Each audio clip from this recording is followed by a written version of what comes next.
Hey there, long time no see. Before we get started, real quick, I just want to tell you that if you enjoy content like this, you can support me on Patreon and reap the small benefits of early access, my Discord server, and more. If you're interested, I also have a sequel video on Super Smash Bros. Ultimate that I will make as a stretch goal for 100 snickerdoodles. But enough of this. Fans, friends, freaks, it's finally time to get back to our Lord and Savior.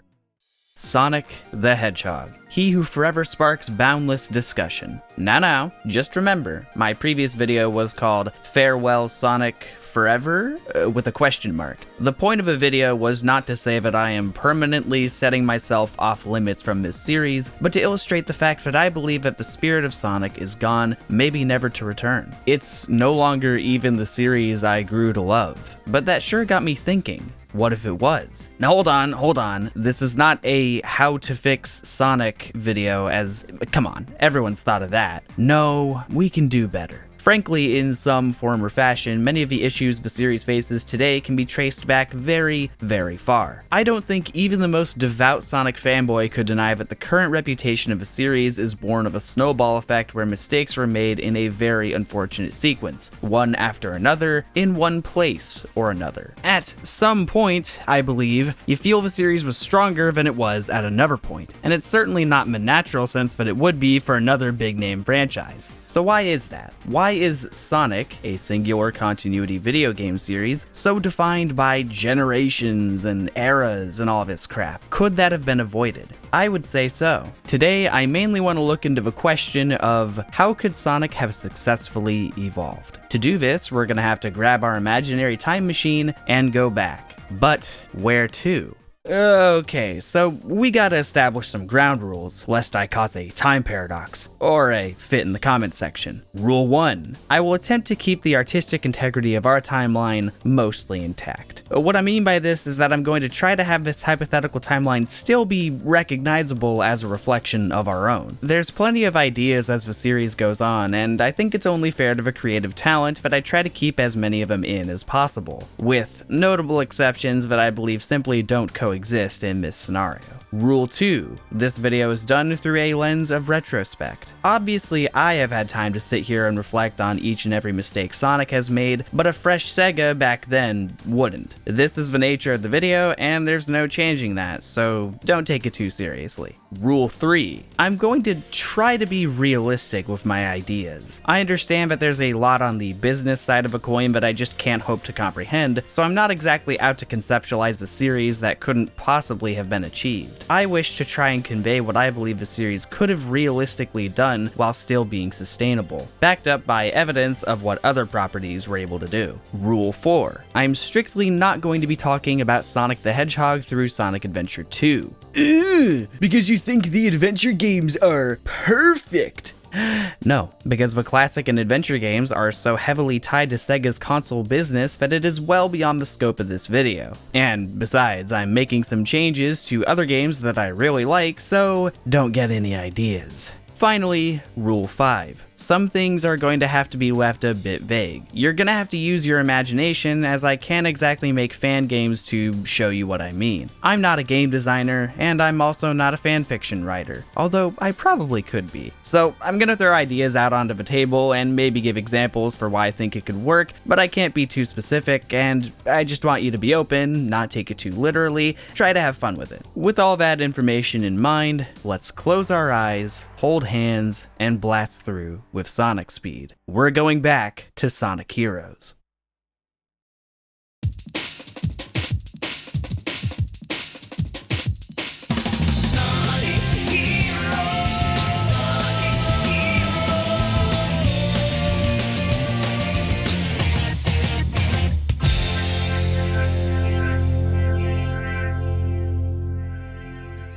Sonic's first home console installment after Sonic Adventure 2 is seen by many people as the first crucial misstep the series took. If you know me, you'll know that I like this game quite a bit. I definitely do not agree that this game is garbage, or even responsible for the exact problems faced in later, more extreme examples. However, I definitely understand why it's not everyone's favorite, and it certainly marked a notable turning point in Sonic's history, irrelevant of its quality. So what do I believe the compromise could be that it may more unanimously be seen in a better light? Well, I think the absolute first order of business is that the game needs more time in the oven. By no means did Heroes start this. Sonic games have notably suffered from time constraints even as far back as the precious classics. However, being well past the advent of 3D and having more glaring jank than its older brethren, on top of its smaller scale, it's not hard to see why Sonic Heroes is the point where people grew a little less patient with this limitation. Unlike the prior two games, there was no Sega console to sell. They simply wanted to get new Sonic out onto their competitors' platforms as soon as possible so that they could get more stuff out onto those same platforms. This, in my opinion, is Heroes' crucial mistake. The game was released 2.5 years after Sonic Adventure 2, which itself released 2.5 years after Sonic Adventure. Sonic Heroes didn't have the clear serialized goal that SA2 did, and not only that, it was working with a new engine so that it could be programmed on every console. Every console, including the less powerful PS2, which was a juggernaut they couldn't deny. Needless to say, this was a challenging predicament. Now, I understand. Every game has a deadline to meet. Every company needs something to push itself through a fiscal year.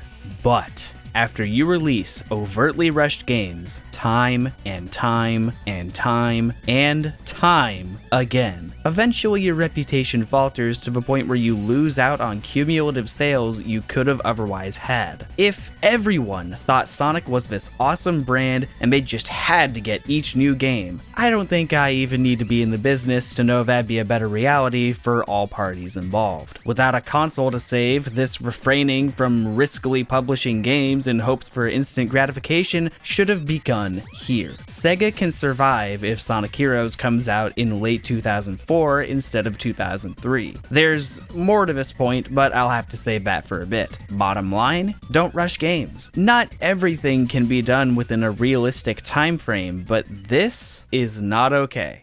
Alright, so we eliminated what I believe was the #1 issue with the game. Even one extra year of development can make a substantial difference, and I have no doubt in my mind that if this were the only change made, we'd be looking at a happier community. But as any mindful fan would know, glitches are not the only concern with Sonic the Hedgehog. So where did Sonic Heroes slip up at a fundamental stage? It wasn't Sonic Adventure 3? Not quite. What, would every 3D game going forward just be Sonic Adventure 3, 4, 5, and 6? What even defines Sonic Adventure past our given definition to it ever since they gradually stripped away its features? To be more to the point, Sonic Adventure 2 is already a pretty different game to Sonic Adventure 1. Way I see it, that title only needs to stand for those being the early 3D games. However, just because the games going forward aren't called Sonic Adventure, that doesn't mean they are any less follow-ups to the old Dreamcast duo. As such, I think the greater fanbase would prefer that this game controls more like the Sonic Adventure games. By all means, Sonic Heroes plays by the same rules as the adventure gameplay style, but the control itself is simply not comparable. Part of this may be due to the difficulties of time constraints, but another part actually does have to do with the game's design. The difference in movement between these formations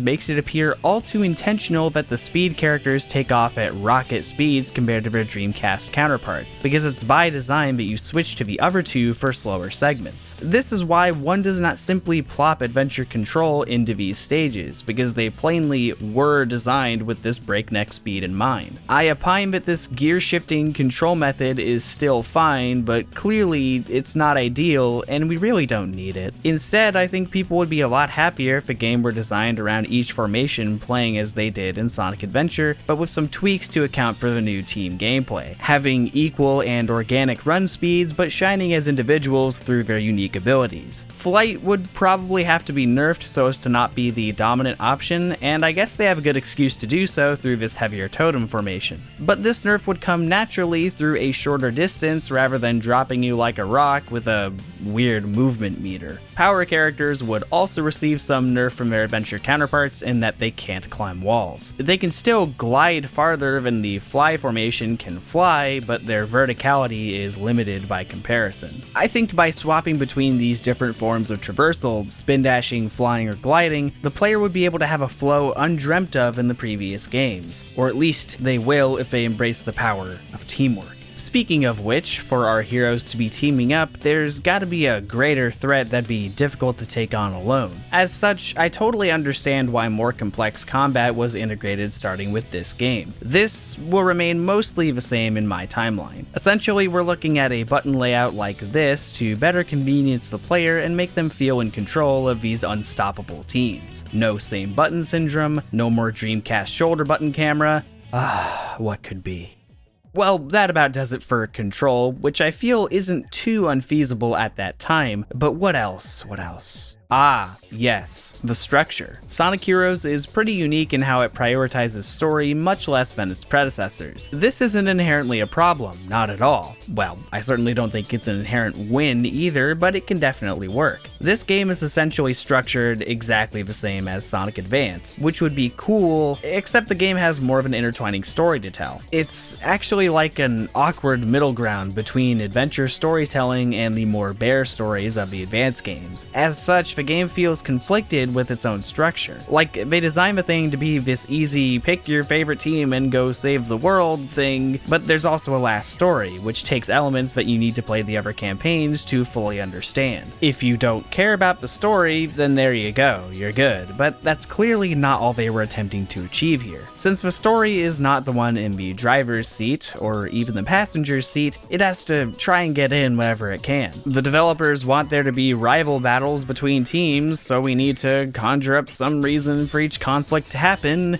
It's unorthodox, as I'm sure you know. I believe, from the very beginning, gameplay and story should be more hand in hand. Clearly, the producers or director, whoever, has a more lighthearted and simple idea they'd like to do for this title. But no matter how you slice it, context is what drives the player, and I think the one who's able to will that context should not be involved after the fact. Having the gameplay work closer in tandem with the narrative would probably result in a structure that I think is more appropriate than mandatory difficulties. No Team Dark player wants to play the easy mode in order to get to the last story they're already capable of reaching. Likewise, no one who fancies Team Rose as their favorite characters wants to be talked down to. Difficulties should be optional. Instead, I don't know, maybe I'd suggest that the story mode is one continuous playthrough where you swap between contextually appropriate teams, and then perhaps you could freely use the teams in challenge mode, being able to enjoy very slight differences in gameplay and character interaction. I think that'd be more fun. Maybe in the main story, when the teams would intersect, you would choose which one you side with, kind of like Subspace Emissary. But you know, with there being one campaign as the focus, you could more carefully plot out scenarios to make things happen, like a 1v1 between Sonic and Neo Metal Sonic, or a reaction from the other characters to Shadow's return that isn't lame as fuck. This is the fairest compromise I can imagine while still retaining the upbeat spirit of a bunch of goobers going out to save the world. You want to play it like the classics, no cutscenes or greater understanding needed, feel free to hop straight into challenge mode. But as we are in 3D, like it or not, the story is more involved, so going forward, let's go ahead and lower the stakes as we see fit, but we don't need to kneecap creativity to do so. Also, hey, maybe don't include things like the real superpower of teamwork. The goal of this game was to attract new audiences, not drive away old ones. Now, from here, there's a lot of miscellaneous stuff to talk about, but that's nonetheless pretty important. The Sonic Adventure games, especially 2, are quite reputable for having a rather extensive amount of content divorced from the main story. It really made the games feel special and cutting edge. Even if the core game is notably weaker in certain areas than it should be, I think I'm safe in speaking for a lot of people when I say that it was so easy to love these games because of how immersed you could get in exploring their world and personality. Sonic Heroes, as we know it, is obviously smaller in scale, but I have given it praise for still attempting to give those who enjoy it stuff to sink their time into. However, it can definitely do better. Over time, the Sonic series would steadily have less and less meaningful content in each game, which is a really crummy feeling because it truly makes you feel like you're playing some dumb platformer for kids rather than the big, awesome new game. You sit there and you wonder, man, how on earth did we go from having all this to just this? I'm generalizing, of course, but you get the idea. In an ideal world, Sonic games would find the balance between having quality assurance and scale that's fully realized. Luckily, an ideal world is exactly what we're seeking here. However, nothing is won without sacrifice, and I say that for Sonic Heroes to be a more fulfilling experience, 2-player has to go.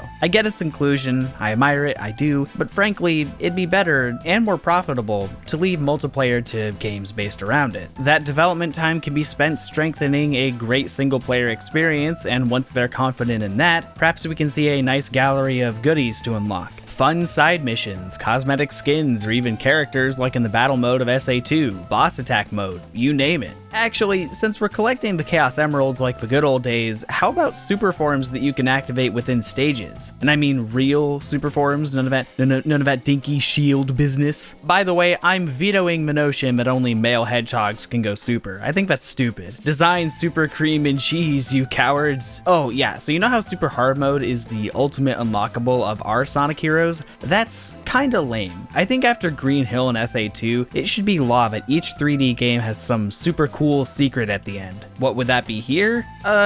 Maybe you could mix and match teammates and have some kooky new dialogue or even some special team blasts. Yeah, that'd be pretty dang nifty. I don't know, there's a lot of fun stuff they could do. Point is, if a team can reasonably craft a polished, rad single-player experience, it'd be great if extra content would be a standard going forward as well.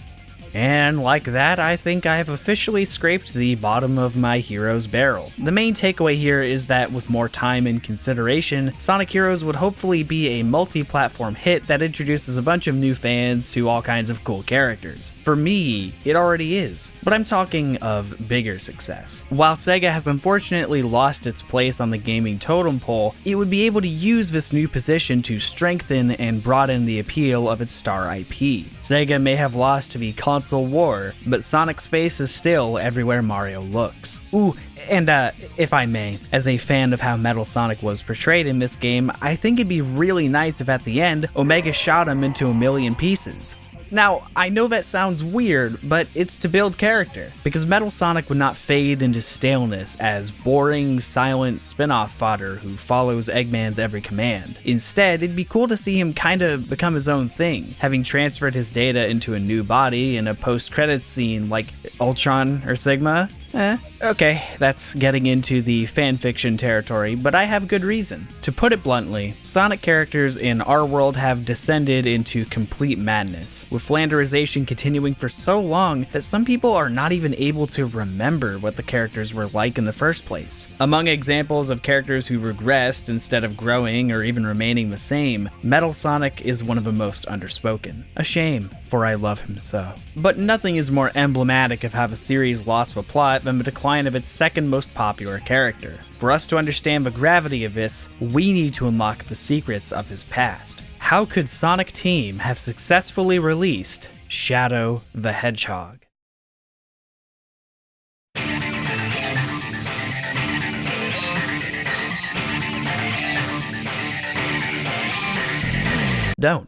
They don't release Shadow the Hedgehog. Wait a minute now, let me explain. Specifically, I do mean Sonic Team does not release Shadow the Hedgehog. Remember, Sonic Heroes has been delayed by at least a year, and the reason we can allow this is that Sonic Team isn't gunning to make another title on 6th-gen consoles right after it. Instead, when they're ready, they are dedicating themselves to the new AAA next-gen Sonic game. Think about it. The Sonic 06 that we know today had to have been worked on while the studio was working on Shadow, but surely work on Shadow began at some point while they were desperately trying to finish Heroes. Then, at some point in 06's development, team members were pulled to make a Wii version, which would eventually become Sonic and the Secret Rings. And perhaps that's only the tip of the iceberg. The major point being that all of these games suffered because of a compulsive drive to get to the next one. This does not happen. In this timeline, there's no such thing as a B-team mainstream Sonic game. And yes, I do consider Shadow, Secret Rings, and Black Knight main titles, because for all intents and purposes, those were your Sonic Team home console releases, irrelevant of subject matter. Need I also bring up that Sonic Team doesn't just work on these. They develop other Sega games, co-develop Sonic games that were outsourced, and then, on top of that, there's division within their solely internally developed Sonic titles. But I'm getting a little too far ahead. Back to Shadow, Sega can still use their resources to make this game, but I think the lead cook should stay in the high-definition kitchen. Imagine if Shadow the Hedgehog were outsourced to another studio and made into this, like, sick action game, clearly defined as a spin-off, free to be its own thing. Now that I think about it though, that does warrant more discussion. I did say that Shadow the Hedgehog could exist in this universe, however, as I just alluded to, it would not be recognizable as the same game. This is one of a few instances where I will look at a game in our timeline and definitively say, start over. From its very premise, our Shadow the Hedgehog promised to do one thing, and that is chase trends with great haste. It used Shadow's darker appearance and possible status as an android to completely jump the shark in a desperate attempt to hook in angsty kids. I'm not even someone who's against things like realistic guns, governments, or cities existing in this universe, but there's no reason for Shadow to come walking out with an AK-47 other than this.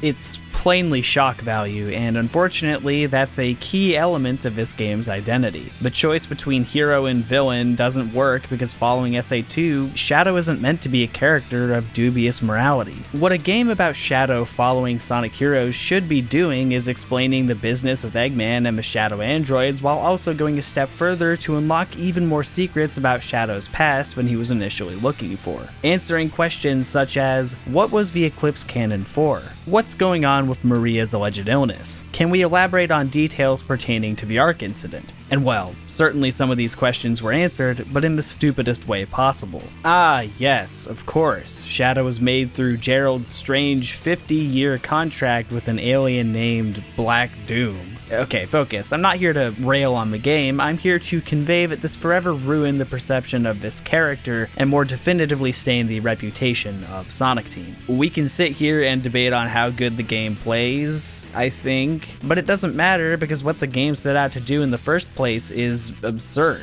I'm not trying to say it's objectively bad and that you can't like it, but in my hypothetical wonderland, Sega has the brand integrity to say, maybe we won't do this. So what happens instead?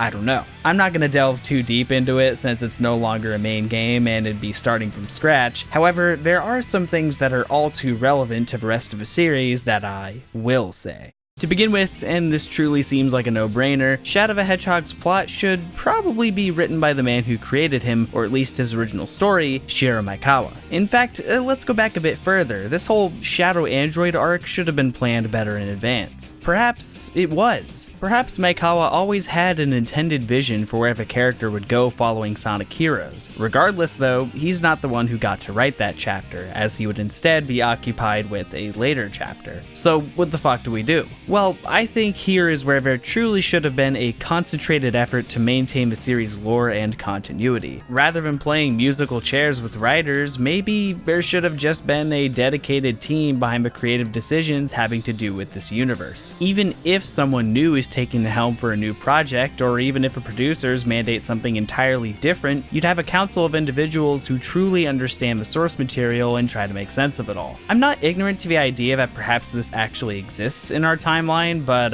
if it does, could have fooled me. You need to keep that damn moon blown in half, or you will give a good reason why it's not. Sorry, this is what I mean. Synchronicity between the team to create a clear vision. That's all I'm asking. In this timeline, the series has mostly consistent lore and characterization, regardless of what kind of game they are making. Shigeru Maekawa stays on as a creative supervisor since he's the closest we have at that point to a series writer, and Shadow gets a canon game on the side that nicely wraps up plot lines from his previous two appearances. Ooh, and what would be a really nice cherry on top would be improved localization, better conveying the true intention of the story while also forming figures of speech that will resonate easier with international speakers. It just puts a tear in my eye to dream of such uniformity. Speaking of which, I got one more piece of firewood to add to this pile of things that reached an ugly head around 2005. One that may not seem all too important, but in our world, plays an excellent role in dividing the fanbase like no other. The voice cast, a topic guaranteed to convince other internet dwellers that we Sonic fans are big losers because of how often we argue over idiosyncrasies within our cartoon animal voices. But why us? To illustrate the answer, let me just quickly pull up some comparisons I'm tired of hearing. The Sonic the Hedgehog video game characters and their accompanying voice actors are not the same as movie incarnations of, say, Spider-Man and his accompanying actors. No, modern Sonic is not the same as Mega Man X to his classic counterpart either. If you want to bring up other continuities such as the DiC cartoons, Sonic Boom, or the movie, sure, go right ahead. Those are quite the same as the many superhero continuities out there. But the very thing we are discussing each and every day, the video games, has been a single continuity spanning from 1991 to 2021. As such, when its cast of characters undergo changes even comparable to an entire continuity reboot, yeah, it's not exactly just Sonic fans up to their old tricks when they don't like it. Imagine if starting in Avengers Age of Ultron, every character were portrayed by a completely new actor, jarring enough for one or two characters, immersion destroying for all of them. Sure, that may be a bit extreme of an example, but it nonetheless is why the fandom reeks of forum gunpowder. This portrayal debate will happen already when it's about reboots, but when it's not, that just makes it even worse. I can't think of a single franchise that's gone on this long while having this exact problem, and for good reason. In my timeline, Sonic does not. What this means is that, true to their word, Sega does not interrupt voice consistency. Sonic X can go ahead and do whatever it's doing, I don't really care, but in the games, I decree that they do not have an arbitrary character recast. And before you come in and say, well, actually, I don't think Ryan Drummond was all that good, that's not the point. The point is that when you have a consistent cast and improve your voice direction over time, it's a lot easier to have your actors truly understand their character and kind of mold into the role. I won't make it a secret that I prefer most of the Adventure era actors, but it truly isn't about that. It's about the fact that in Japan, the voice actors have only ever changed when they absolutely needed to, on an individual basis to be more precise. And when they do, their replacement sounds remotely like the character as you knew them. We'll put it another way. While they have gotten tons of new voice actors over time, Bugs Bunny and Mickey Mouse still have a general iconic way they sound. Sonic, however, goes from sounding like this to sounding more like this to sounding like this. You can say it reflects the character getting older, but I'd prefer the character and his voice to actually get older. Also, by that logic, Rouge gets older with Kathleen Delaney and then younger with Karen Strassman.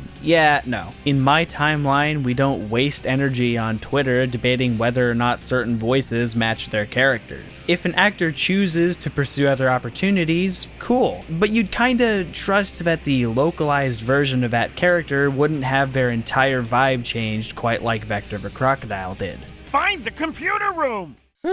Wouldn't be one of my videos if it didn't have lengthy clarification for those in the back. But it's pretty important. I'm trying to get you into the world that I'm seeing. A world where we have interviews with those who have grown with almost the entire series just as we did, but as voices who have practically lived through every adventure. I understand how much some people love the new cast, but it's for the greater good. However, by that same merit of growth, the Sonic series has more to offer than just the signature action platformers. While it perhaps cannot match Mario's sheer accessibility and outreach, Sonic in our timeline definitely tried, especially once it stepped foot into its former rival's territory. This is good, as smaller or alternative releases ideally exist to sustain the gap between major releases. While its competitors are by no means perfect in the field either, I think most would agree that Sonic's lineup of miscellaneous content has not reached its full potential. So what needs to change in order for that to be more prevalent? Let's start with the fun fact that 2D Sonic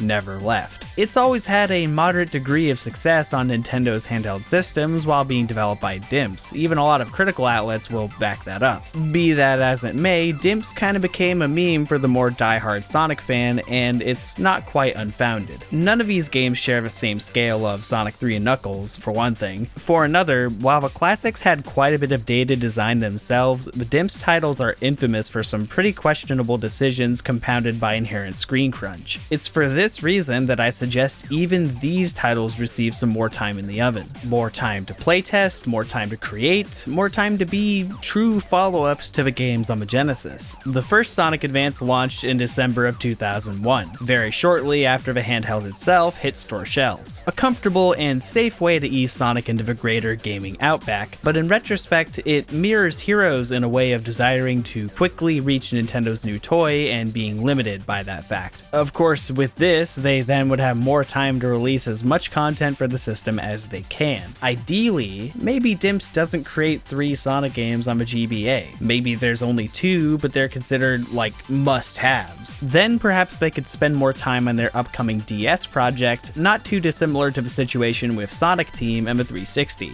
The goal is that 2D Sonic would continue to shine right next to its 3D brethren on the consoles that could so fittingly use it. Other side projects like Sonic Riders or Sonic Battle have the right idea, embracing Sonic's radical zeal to push new forms of entertainment and broaden its audience. These games have their share of issues from a design standpoint, but you know, as the first of their kind, being located at the tail end of their generations and not serving too relevant to the core chapters of this video, I think they can kinda work as is. The only real change I'd make is that perhaps Battle should be handled by someone else to make it a more legit fighting game. I don't know, Sonic Team lending their assistance with projects that were outsourced to other developers is a given, but the less they are distracted by single-handedly developing side projects, the better. Again, they're gonna need all hands on deck for their latest and greatest creation. After Sonic's sparkling, colorful debut with its new partners, a new challenge still lies on the horizon.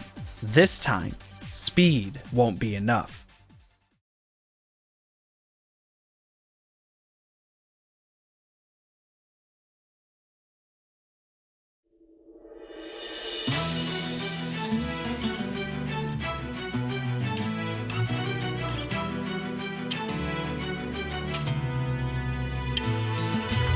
Ooh, what a theme. A game that needs no introduction, Sonic the Hedgehog. Okay, right away, I don't think that title was a good idea. I totally understand and respect the intention. The thought process behind it was that this game would be such a leap, the absolute next level, that a title boldly proclaiming it as the definitive Sonic the Hedgehog experience was appropriate. But 1, it obviously doesn't carry the same weight if a game is anything but the greatest game in the series, and 2, even if a game did live up to expectations, it's just confusing. If a game doesn't really center around a gimmick, if a game is purely marketed as Evolution Incarnate, hey, yeah, how about that title? Sonic Evolution, the ultimate video game experience. By the way, because I know it's gonna get brought up, I'm just throwing it out there that Sonic 06 being intended as a canonical reboot is a certified myth from the comment section. There's absolutely no proof for this other than dumb inconsistencies within the story itself and a misunderstanding of a given reason behind the title. If it were truly intended as a story reboot, then it's a fundamental catastrophe because we're plopped into a world with a few backstory-heavy characters that have no backstory. What's even the point of it being a reboot if we're just supposed to assume the backstories are mostly the same? If anything, Shadow's newfound peace with a gun lends itself more to the idea that, indeed, it follows up on the previous titles. See, this is what I'm talking about. That name just leads to trouble. It also, in my opinion, distracts from the core themes of our playable trio in favor of leading you to assume this is some game centralized around Sonic's character. True story about me when I was a kid. After Shadow the Hedgehog, I took one look at the cover and actually expected this to be like a prequel having to do with Sonic's origins or some shit. I'll go ahead and keep referring to it as Sonic 06 throughout the video since that's just what we all know it as, but I figured I'd mention it. Now anyway, regarding the fix with this one, we've already kind of delved into the most important part. Say it with me now, taking time. In our reality, Sonic 06 reportedly began development around 2004, and I assume the same would happen here once Sonic Heroes is nearing completion. But again, this time there's no Shadow the Hedgehog for Sonic Team to occupy themselves with. What's more is that the adherence to anniversary years is more detrimental than it is special. Yeah, there's also the holiday season, but why not the holiday season next year, if need be? Oh right, we gotta strike the HD iron while it's hot. Trust me, I don't don't think any sane person over the age of 12 is going to be upset to call it Sonic 07. With less constrained staff and more time to get everything organized, we're already looking at a much different game. Oh, and before anybody tries to go and say that this game was destined to fail and that no additional development time could help it, I just want to let you know that Sonic Adventure 2 underwent some pretty large changes in both conceptual and development stages. Glitches aren't the only things that can change through giving the team more time to consult each other and figure out if certain things are going to work. So let's imagine the full extent of what that may entail. Or perhaps I don't have to just imagine. Normally I'd see it proper to begin with stuff that would be decided from an earlier conceptual level, but I just can't go any longer without first mentioning a vital piece in this puzzle. That of course is Project 06, a fan-made recreation of Sonic's next-gen blunder that takes its core values and improves upon them. At the time of this video, it has remarkably worked up to its Shadow release, giving us a totally fresh, updated experience with all of Sonic and Shadow's levels from the original game. Chaos X, and anyone else involved, if you're watching this, I want you to know that your work has really inspired me and a lot of other people out there. Part of a drive to do this exact video was, in fact, all the content I've seen from you over the past 2 years, not even just P06. The Sonic series has so much to offer, so much potential, and I know that people like you are the reason why some of the rest of us don't just give up and stop paying attention to what good there can be. Thank you so much for your passionate contribution to the community, and thank you very much for essentially giving me a shortcut through this script. How should the gameplay of Sonic 06 be changed in retrospect? You know, just make it play like B06. Yes, I know, a finished 06 probably would not exactly be like this fan recreation. You know what I mean. After all, it takes so much from the adventure games and is even dedicated to fully realizing cut concepts found in the data of the actual game that I'm to believe most of these choices could have eventually made their way into the official product. Hey, if 1 or 2 people can do it, a whole team of paid staff is capable as well. At the risk of dating this video, I look forward to future releases and hope they further reflect Sonic Team's original ambitions to deliver a truly significant piece of art. Now, unfortunately, P06 won't be able to address everything about this game, I think, but what it can do, what it means in the greater picture, is why I find it so stand out. P06 proves the validity of Sonic Team's basic idea from a gameplay standpoint. Essentially, the Sonic Adventure games have made the other playstyles closer in spirit to the Sonic and Shadow stages. I love Sonic Adventure 2 and have stated in the past that I wouldn't desire to rid it of its multi-character theming. But surely there's a more ideal compromise between having that spicy, colorful variety and also more consistently having the high points of controlling a Sonic character. This, in essence, is that compromise. So with how it appears that 06 would be an unconditional improvement to the 3D Sonic DNA, you would imagine that the rest of the game is crafted with the same vigor. From its initial reveal at E3 2005, the new Sonic the Hedgehog promised a mind-blowing jump to realism that was just not possible in any previous installment. From an environmental standpoint, the adventure games procedurally drew more and more from the real world, so it would make sense to bring that to its peak on the new hardware. I think this is incredibly admirable, and I would say that the environments present in the final build aren't too shabby for an early 360 game. Frankly, I don't understand the notion that Sonic can't have both regular cities and checkerboarded hills. Like, what about that is geographically not possible? If it's about more realistic landscapes being boring, nah, 06 has got you covered with exploding buildings and mysterious windy castles. But I will concede that they may have gone too far in a few places. You want to hear a hot take? I don't think the problem with this scene is the fact that a human is kissing an anthro hedgehog. I think the problem,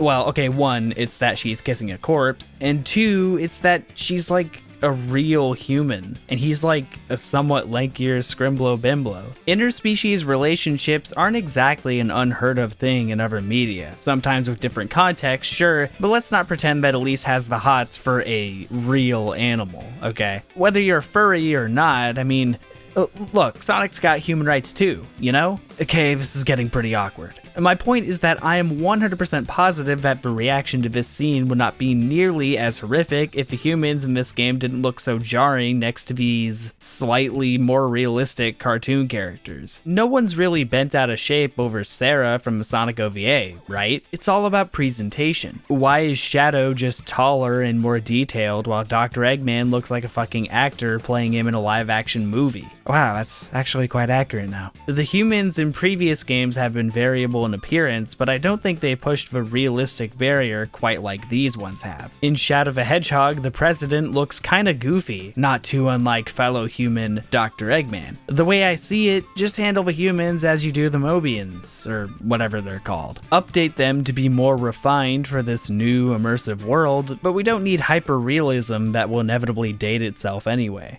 Naturally, with the team's intention to evolve Sonic gameplay, graphics, and even the world itself, the story would be a major focus as well. Yuji Naka had once said, when Marvel or DC Comics turn their characters into films, they're thinking of them as blockbusters, huge hits, and that's what we were trying to emulate with Sonic 2006. Certainly, the game would launch with a number of really impressive cinematic cutscenes. The result outside of these, however, was lacking to say the least. Still, there's an important takeaway from these more crude events. I think the story of Sonic Adventure 2, especially for its time, was really epic and unprecedented for a platforming game. But its biggest issue, I find, is the rushed pacing. Certain details aren't quite as clear as they are intended to be, and wouldn't you know it, the writer himself feels that there were some pretty integral scenes that had to be cut for time constraints. Sonic 06, however, is loaded with cutscenes, most of which are very open to slow things down and have deeper moments to relate to with its characters. Shiro Maikawa returned to write for this game, and he was given instructions to make this story the next SA2, but now ascending the stakes towards time travel with the new character, Silver the Hedgehog. All the cards were laid on the table for it to work, but we know that generally this story isn't quite fondly remembered. So what happened?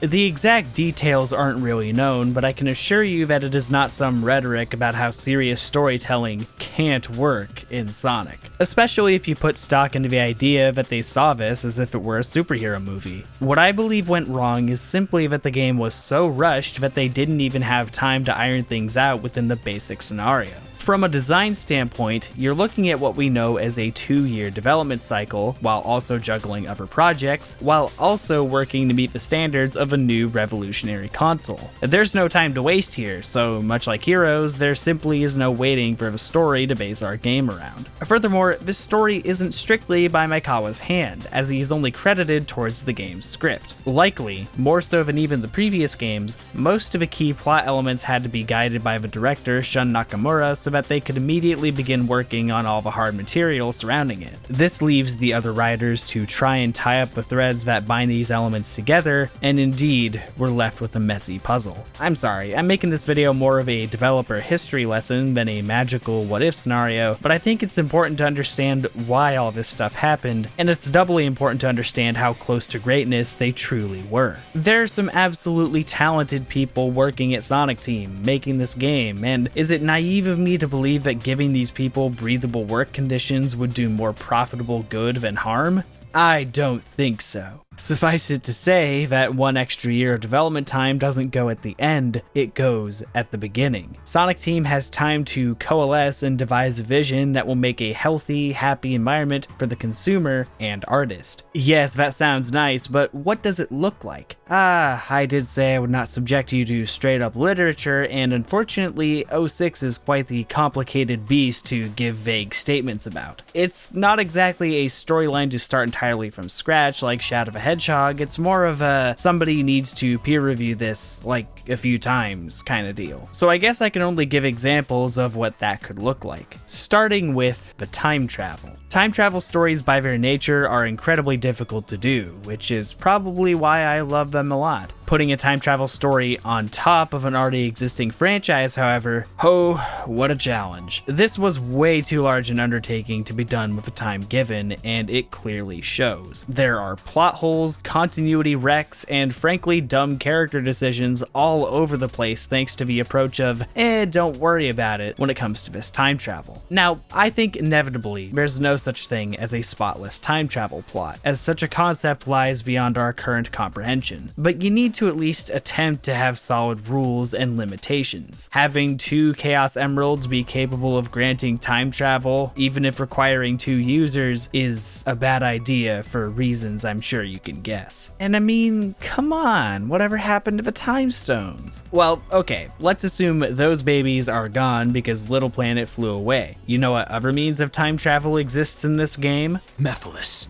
That's right, the mind of Solaris himself, seeking to reunite with the powerful body of Iblis. I really like how this game sees our 3 protagonists each fight their own bad guy, yet this brilliant concept doesn't really stick the landing. Mephiles is a character who can apparently fly through time whenever the fuck he wants, and he's quite memorable for how he manipulates people, but there's no logic, no rhyme or reason to it. There's never a given reason for most things having to do with this character or his ascended form. Why he can't just make Elise cry himself, why he can't just time travel to the point where Iblis is awakened, why he can't just fuse with Iblis in the future, why he even wants to do any of this. So here's my idea. Maybe Mephiles should quite literally be the devil on your shoulder, a being who can be anywhere but has no physical form and needs to manipulate other people to get things done. Perhaps in the first place, he tips Dr. Eggman off to try and unlock the flames of disaster hidden latent in Princess Elise, who probably shouldn't be able to release Iblis by crying because that's stupid. Perhaps time travel is able to be achieved because Mephiles guides Eggman to recreate the Solaris project, be it imperfect because it's missing the other half of the puzzle. Maybe Solaris began as a humble flame that kept temporal peace, but begins a rebellious campaign to rewrite history upon being misused by humans. Although, maybe that's a little too similar to the adventure games. I don't know, I guess I just have a lot of ideas for how this story could work. It'd be a fascinating tale where our favorite characters come together and use their power to defeat the impossible forces of godhood. We'd also probably get a more logical inclusion for characters like Knuckles or especially Blaze. Perhaps in this timeline, Sonic Rush isn't even out yet and this character is just like her pal Silver, made for both this game and a new 2D game. Maybe then they could actually lean into the idea of this title preceding the events of Sonic Rush. Then that leads into the question of, well, Jeb, what does any of this matter if it gets undone in the end? But that's kinda the intended point of the story. All the characters went on this massive, compelling journey with fun, personalized moments. Sonic teaches a sheltered and unhappy princess the joys of living life to the fullest and fighting for what you believe in, with no romantic undertones on Sonic's end, may I add. So by the end, when the only way to ensure the safety of the universe is to blow out the flame of Solaris, it's actually a sad moment, because you did have such a great time on this adventure. Such is the way of time, it can't coexist with Solaris. Plainly, that's only the cherry on top when it comes to this game. There's so much that goes into it, so much cut content like a music player or Metal Sonic. The more I sit here and write about this game, the more I truly feel like it could have been the greatest one yet. And that's what makes it so unfortunate as perhaps the most damaging point in the series' history. Well, one of them. It wasn't inherently a mistake, but that doesn't really matter. What matters, or what mattered, was the abysmally low critic scores. Sonic 06 in our timeline is a complete joke that only told Sega, oh shit, we gotta get away from this. There's a lot that goes into the notoriety of Sonic 06 beyond how it plays. Things that would forever be remembered as examples of what not to do with this series. Things that would lay a stigma upon certain aspects of all these games up to this point. Things that would be overcorrected so much over time that the series is practically unrecognizable from itself. Yes, it's no secret that I'm quite fatigued with the nuanceless discussion formed around this game each and every single day. Perhaps Sonic 06 is actually able to realize its vision, and even then, it's not perfect. Possibly, it still has long load times or shitty town missions or something. It's not an untouchable masterpiece that will never be topped. It's not getting a 99 on Metacritic. Maybe. but I don't know who's arguing that such a thing is the only alternative to what we have today. It may be definitively titled Sonic the Hedgehog, or even my suggested name of Sonic Evolution, but should it not reach this unsurpassable standard, that's okay. True evolution does not stop until the subject is done. Now thus far, I've mostly been looking into the question of how can we make this better for each given entry, which I'm sure a lot of people could probably answer the same way. So I apologize if you've already sunk into your chair out of boredom, but it's all necessary subtext. 2006 marked the end of Yuji Naka's run at Sonic Team, and I would be inclined to say that even with the difficulties down the road, there truly was an ever-evolving series going on at this time. If 06 is a critical success, we are now officially heading into true Timeline B territory. Does a better work environment prompt Yuji Naka to stay? Were there inevitable issues under his leadership that may have already propped up? I don't know. I'm gonna try to ignore anything having to do with individuals within the company going forward, but it is worth considering how the team's structure may have been quite different. To be honest, I could just end the video here, as there's no point in even discussing the radically different reality we'd be looking at. But nah, that's boring. I want to try and piece together a Timeline AB. What would change about many of the same decisions made in Timeline A? I don't think such a question is exactly unnatural. After all, we can deduce that they were at very least planning the basic building blocks of their next big step during the production of 06. As we know from earlier though, planning wasn't all they were doing. Remember, there was a game in production which specifically required the team to be cut in half. I am of course talking about Sonic and the Secret Rings. The very existence of this game hinges on the fact that, when presented with development kits, Sega wanted a Sonic release on the Nintendo Wii as soon as possible. It would literally take longer to make a version of 06 for it, so a smaller scale, on-rails game was invented to satiate the evidently huge crowd Nintendo accumulated with the Wii. I'm noticing a pattern. Sonic Heroes is given just barely enough time to act as Sonic's multi-plat debut. Sonic 06 needs to come out pretty damn close to that 360 launch. And of course, when Nintendo releases a goldmine of a new console, we just have to get in on that action right away, no matter the cost. One could argue that maybe it had to be done this way following the losses Sega endured during the Dreamcast era, but by 2006, this really could have been a chance to turn things around after accruing a steady fanbase on other consoles. Needless to say, in retrospect, I would not have Sonic Team split up to make Secret Rings. I won't deny the storybook games the right to exist, as I think they have plenty of creative ideas to value, but if they do exist, once again, it's spin-off material that is not strictly by the hand of Sonic Team. These should be fun adventures that are not quite as big as what you get on the new, powerful systems, but are still really enjoyable games to blast through on Nintendo's weaker hardware. They would be given more time if necessary, as after all, these are what people will be playing next to their copies of Super Mario Galaxy. One thing I should note, however, is that Secret Rings might be as awkward as it is because of its own inner divide between the main game and Party Mode.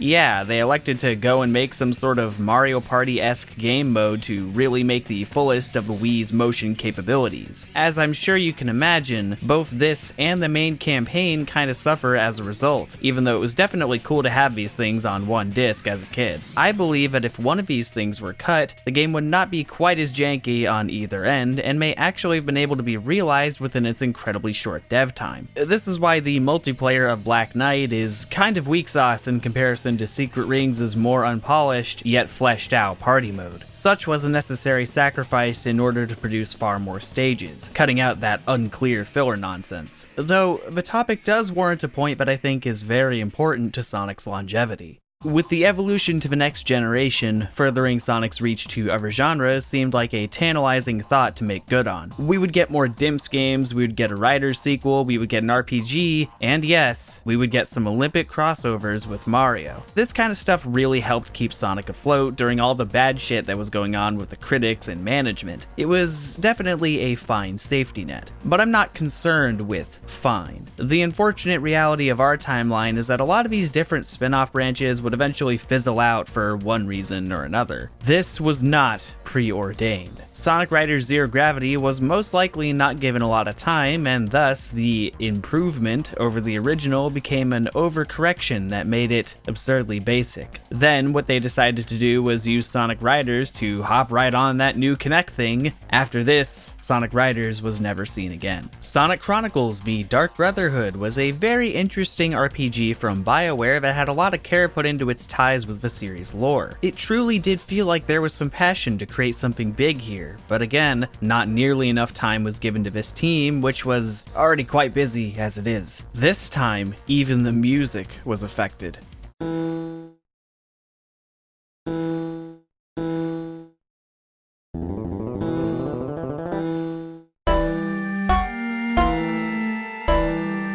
We never saw Sonic RPGs ever again. Sonic Rivals was the immediate follow-up to 06, at least where the character of Silver the Hedgehog was concerned. But of course, it was made on the quick and on the cheap, so we could squeeze in a Sonic Rivals 2. And so that's basically it. Silver becomes a lame background character, never really given a great chance to shine, because his reintroduction was in low-budget PSP games. I'm sure you can guess what I'd change about this picture, but the magnitude of this fact needs to be spoken. I see a timeline where we still have dedicated Sonic Party games after the failure of Shuffle. What better way to make use of that Wii Remote? I see a timeline where we still have Sonic RPGs, even if a Dark Brotherhood isn't the greatest. One where Riders is our premier racing game series, providing a slick alternative to that standard Mario Kart. Oh, you know what? Maybe Sonic is such a big name that the party game series could actually be Sonic at the Olympic Games, since after all, they want to use that license to the fullest. It sounds crazy, I know, but it's just the kind of shenanigans that could work. Because after all, on top of all that, how could it get any cooler than having a 100% focused, real, genuine crossover game between Mario and Sonic? Yes, I did say I'd be realistic. I realistically think that provided some less hasty decisions, this could come to fruition. When you don't throw your ideas into the trash the moment they don't exactly work the way you want them to, the sky's the limit, really. If the Sonic brand were something that general gaming populace could still see value in, that could naturally lead to a dramatically different outlook on even the dumb gimmick games released on the Nintendo systems. The change in attitude following 06, well, you could even say that the difference would be night and day.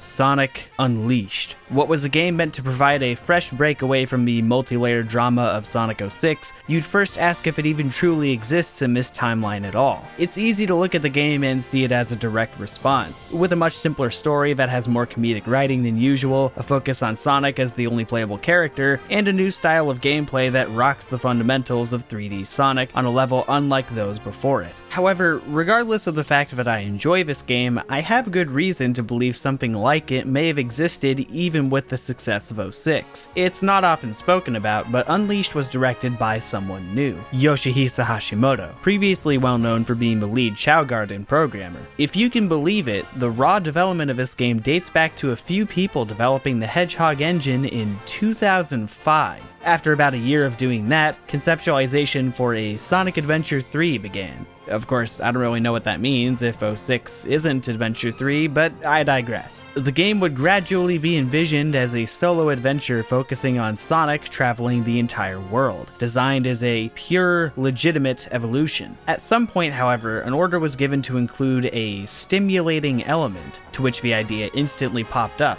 What if we transformed Sonic into something wild? Thus, Sonic the Werehog was born. And you know, I don't think there's inherently a problem with this transformation. It's just the unfortunate truth that directly after 06, this was not the thing that would win people over, certainly. It looked as though they really ran out of ideas and were jumping the shark in a desperate attempt to achieve something. Evidently, they knew this would be controversial, but they went about doing it anyway. So, the question is, how do the merits of this game fit into my revised timeline? I would first like to say that, as a multi-character connoisseur myself, I'm not opposed to having a Sonic-only game directly after even a good 06. Sure, it'd probably be more jarring to delete all of your other characters in a world where people aren't constantly clamoring for them to go away, but some shakeup like this would be inevitable had we continued on that course. If 06 were genuinely considered like the peak 3D Sonic, I imagine that they'd take a similar approach that Ratchet & Clank did after its top installments. Because how many times will we do 06 but another one? The word experimentation has a really bad connotation in the Sonic community, because Sonic Team is anything but subtle with it. Yet, I think such a thing is kinda necessary for a series as long-running as this one. It's not to say that they literally expect team gameplay or the werehog or anything like that to stick around, but it's the way Sonic doesn't become stale. If executed better, I don't think most would disagree. What I care about is that the series has a consistent growth and identity, but that also means having a great deal of confidence and belief in each new project. The belief in making a game that would focus primarily on one character and yet be as big as its predecessor is admirable. It's much akin to Heroes and how, sure, I don't want every game to be like it, but then again, I don't want every game to be exactly the same as anything. It's about finding the middle ground between creativity and identity. With that in mind, yes, my Sonic Unleashed still centers around Sonic. And I mean, there are pros to doing this even outside of getting away from 06 territory. One of my favorite things about Unleashed is the friendship between Sonic and Chip. You're able to feel truly immersed in this globe-trotting extravaganza because of how connected you are to these two wide-eyed goobers. This is especially apparent in those unlockable CG scenes where they're fucking around in different places of the world, enjoying the sights and cultures of each land. It's a feeling that the multi-story approach to previous games just wouldn't have been able to capture. On the gameplay side of a coin, focusing exclusively on two playstyles means you're able to spend more time curating set pieces for these levels, which I think was also pretty evident in the final product with some of the most organic stages we've seen yet. But I'm losing focus. I still haven't actually said what changes. Yes. Okay. Alright, here we go. The boost formula is never introduced. No. We're not starting any of that "you're making a biased adventure circle jerk" nonsense today. No. Were I truly so inclined to protect the precious adventure lineage, then Unleashed would not be standing here. I already told you that I'm not here to say the series should have just been adventure all the way, especially because that's loosely defined as is. I am here to tell you that the series and its fans being defined by formulas and eras and all this shit is stupid and definitely self-inflicted. If your gut reaction is to say I am romanticizing the era I grew up with, do remember that I was still a kid when these boost games were coming out, and also remember that I enjoy Unleashed and especially enjoy Generations. Nevertheless, you must see that what I desire is no classic Sonic, adventure Sonic, boost Sonic, parkour Sonic. No! Don't you see? I'm trying to say that adventure isn't even a classification to think of.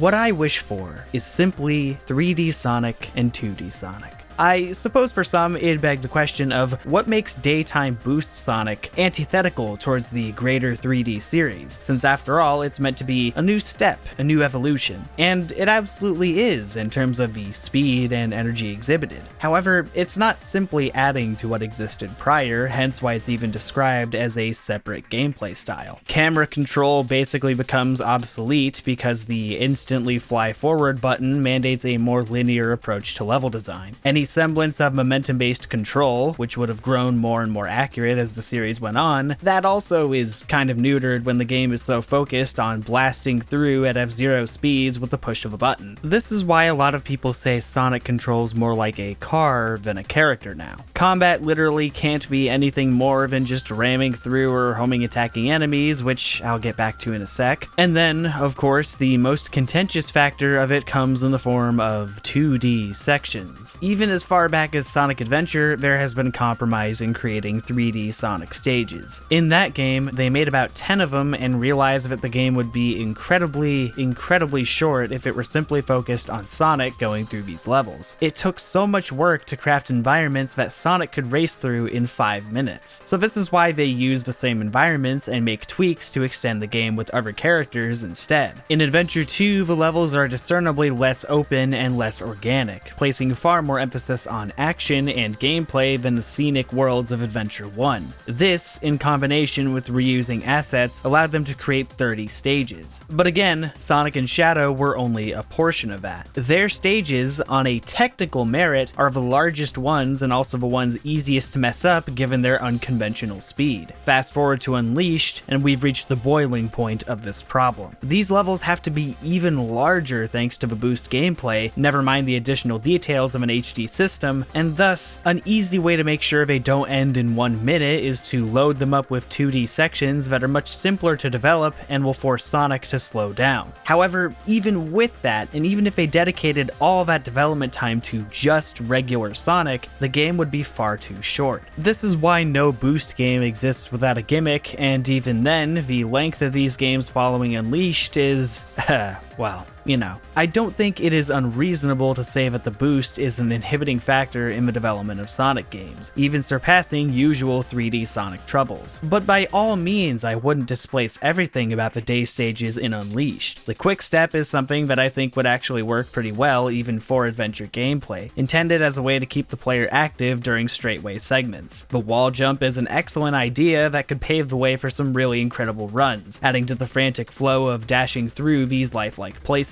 And you know what? Maybe some compromise can be reached, having those super speed sections from 06 act as tailor-made boost segments, where you get to live out a section not unlike the gorgeous intro cutscene. After all, within our own boost formula, it's only select portions of a level that truly allow you this pleasure anyway. With extra development time and resources, I think it may be possible. But oh man, let's not keep the star of the show waiting, or should I say, the star's darker self. Daytime Sonic may be half of the overall picture in theory, but in actuality, it's still less than that. Why does the Werehog take up so much gameplay time by comparison? It's because it's literally easier to make long levels around a slow character than shorter levels around a fast one. I don't think I need to tell you that the Werehog is quite famous for being one of the most out-of-place gameplay styles in a Sonic game. Were this hack and slash gameplay integrated into a previous game, it may have felt more at home, but in the game where you're genuinely moving at Mach speeds all day, it's symbolically clashing at night. So if I don't believe a Werehog is inherently a bad idea, what alternative is there for its gameplay? Well, you see, one of the fundamental ideas they had when making an opposite form of Sonic was that he would literally skip leg day. By that I mean, what power Sonic has during the day with his legs would go straight up to his arms at night. Now, if Sonic isn't boosting in my game here, that means we're following more closely as an evolution from 06. If that were the case, the Werehog, instead of becoming an entirely separate genre to work those new muscles, would simply be another extension of Sonic-like gameplay. At night, Sonic will still be able to run fast using his huge arms to propel himself like a wild beast. However, on surface level, he can't go as fast because he can't spin dash. Instead, we'll expand on a page found within the Retail Unleashed. Sonic will be able to use his stretchy, powerful arms to swing to and fro across the map at dangerous velocity.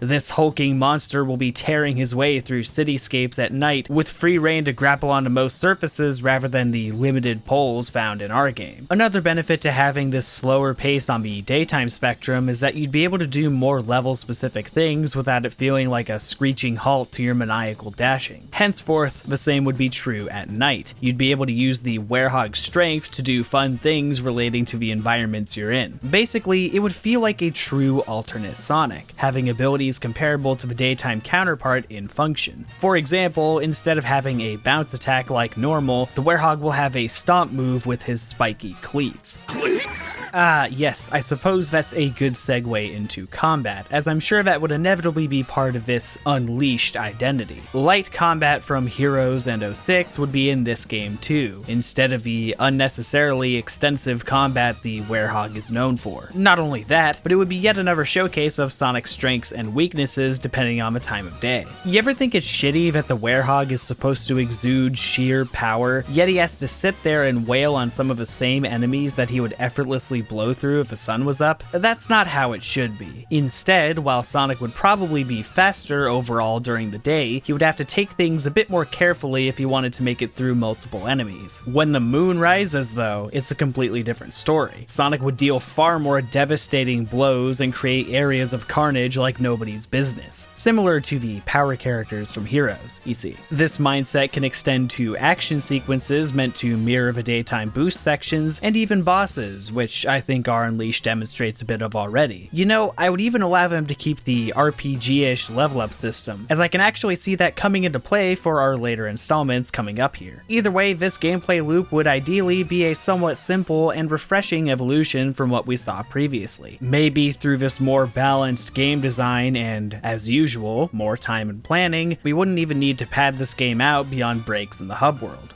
On the subject of padding, we're not just talking about the massive disparity between the length of the two gameplay styles. We're talking about medal collecting, perhaps the single most blatant form of stretching the game out yet seen in the Sonic series. Cut that shit. Sun and Moon medals instead unlock cool optional content like the emblems would in previous games. And that optional content is not things we should have by default, like the ability to rewatch cutscenes. Jeez. Tornado defense also could at very least be more interesting, because otherwise it kinda does feel like yet another thing they tacked on just to increase the length a little bit more. Honestly, I don't see the need, as even without these things, the game is already long enough. It's now bloated to the point of being too long. Since we're talking about other stuff, you know, the smaller details, I got a few other things to suggest. I don't really have much of anything I'd change about the story. I think it's a fine, well-spirited adventure. Maybe a little bit too silly in certain intervals. Tails and Eggman are starting to transition into lamehood, yet it's still effective for what it's trying to do. But since this is a world where 06 was good and Sonic's stupid friends aren't widely considered stupid, I think it'd be really swell to see them at various points throughout the game. They wouldn't really be relevant to the story, they would indeed be background characters, but I mean, it would make sense given the fact that they aren't all going to be following Sonic around the world. It's a sense of keeping scale and continuity in mind that I really appreciate, as I do think it would be appropriate to know that Team Dark is separately working with Gun to provide aid during this dangerous crisis, or that Knuckles is guarding his island like a fucking hawk. I don't know, just cute stuff like that. I think Amy's minuscule inclusion is a notable example of this, where she happens to meet Sonic in his werehog state and doesn't even recognize him. This fact surprisingly really bums him out, and I thought it was a very charming interaction. Not all of them would even need a cutscene like this, but it'd be a nice touch. They could even be part of side quests in the overworld or something. On that note, since the previous two Sonic games would feature super forms as one of the many unlockables, I wonder what this game would have.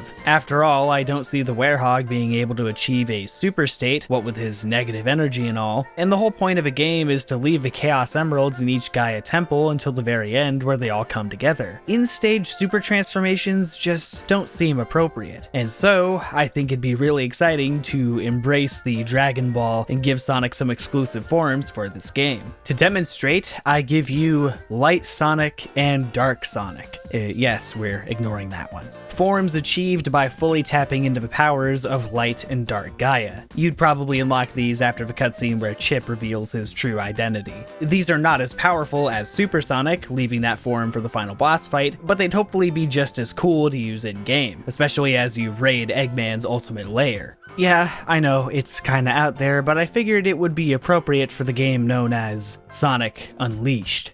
That's probably a good final note to end on with this game. Given how much I spoke about the changes I would make, it may seem as though I really dislike Sonic Unleashed, but that couldn't be further from the truth. It's simply about keeping it in the spirit of this timeline while still using its many, many great ideas. Trust me, if I were going back to the adventure games, I would have similar pieces to give on them as well. Unleashed is a very special case because it is a full-scale title following the incident of 2006. Naturally, it is responsible for certain foundations which would gradually take control as the series moved onward. And while I do not blame this game for any issues in that regard, it nonetheless is the origin point. Well, sort of. That's why it's important to discuss these changes here and now, things that may do lasting damage if unconsidered. Thanks to that, I don't need to give much further discussion towards the remaining gallery of miscellaneous Wii and DS games. Oh, right, I probably would not have Dimps make a Wii version of Unleashed. I think that's time better spent making amazing 2D games for the DS. Let's see, don't really need to go into Black Knight,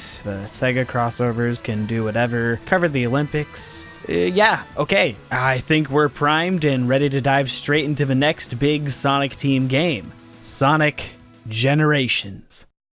Wait. Oh, right! Sonic Colors! Sonic Colors, yeah.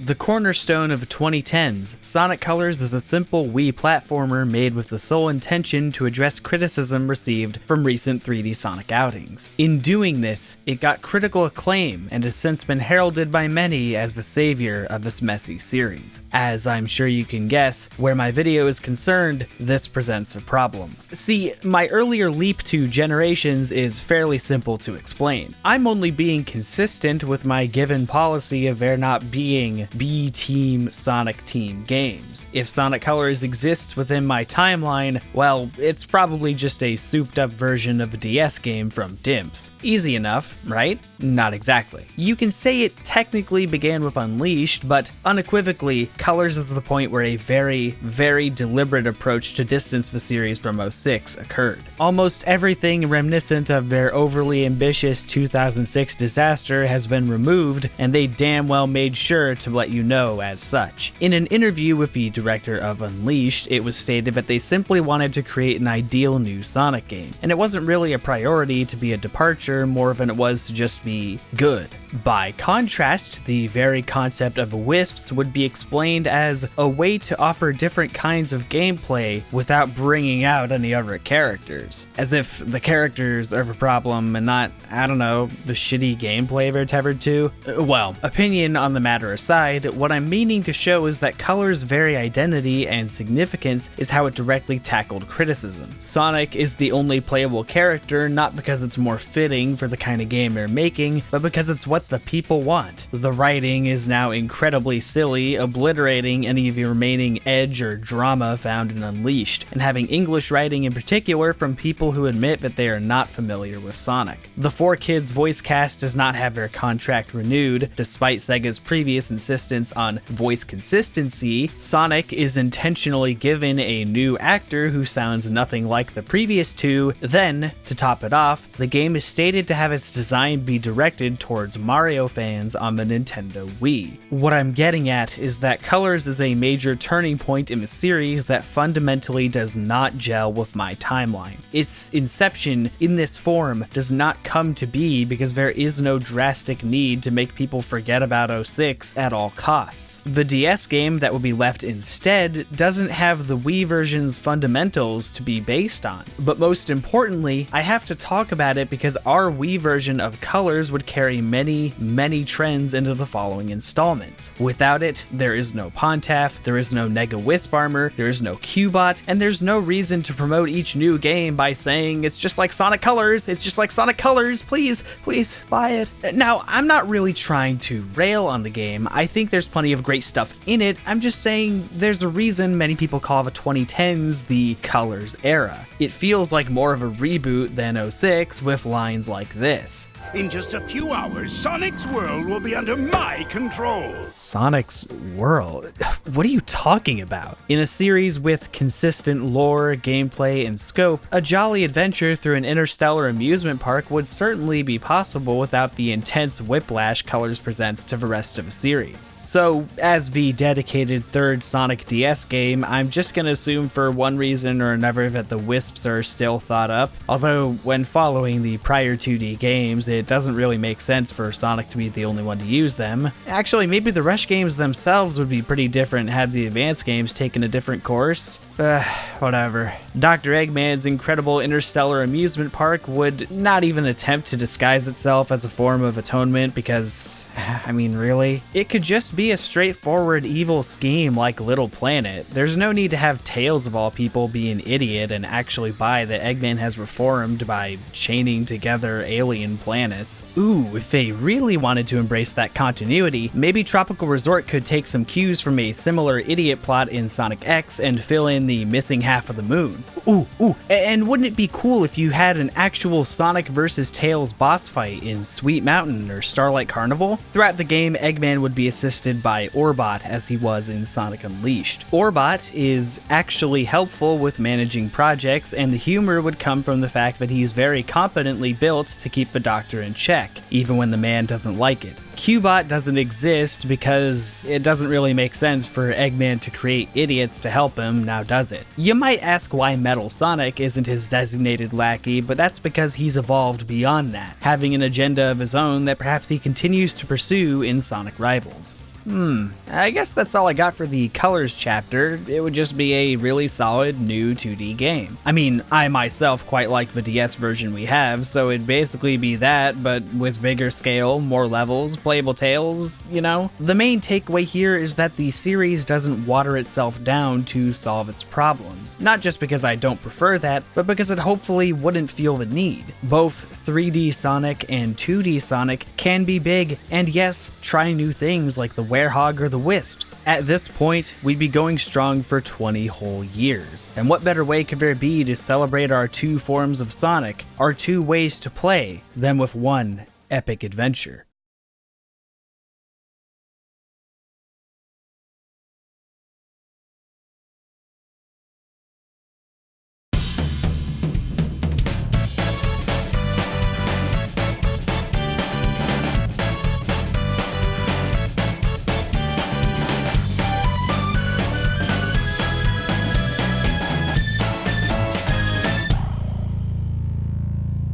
Sonic Generations is one of the most praised games in the series and is easily one of my favorites. In our own imperfect reality, it stands as a beacon of greatness with tight level design, passionate love for the entire series, and a healthy amount of replayability despite its short length. With it being something I already love, it would be difficult to describe any alternative. However, we're going down a different course of history, so it would only be natural that we're looking at a different generations. With that, do keep in mind most changes made here will not be out of seeking to fix the game. Now, where to begin?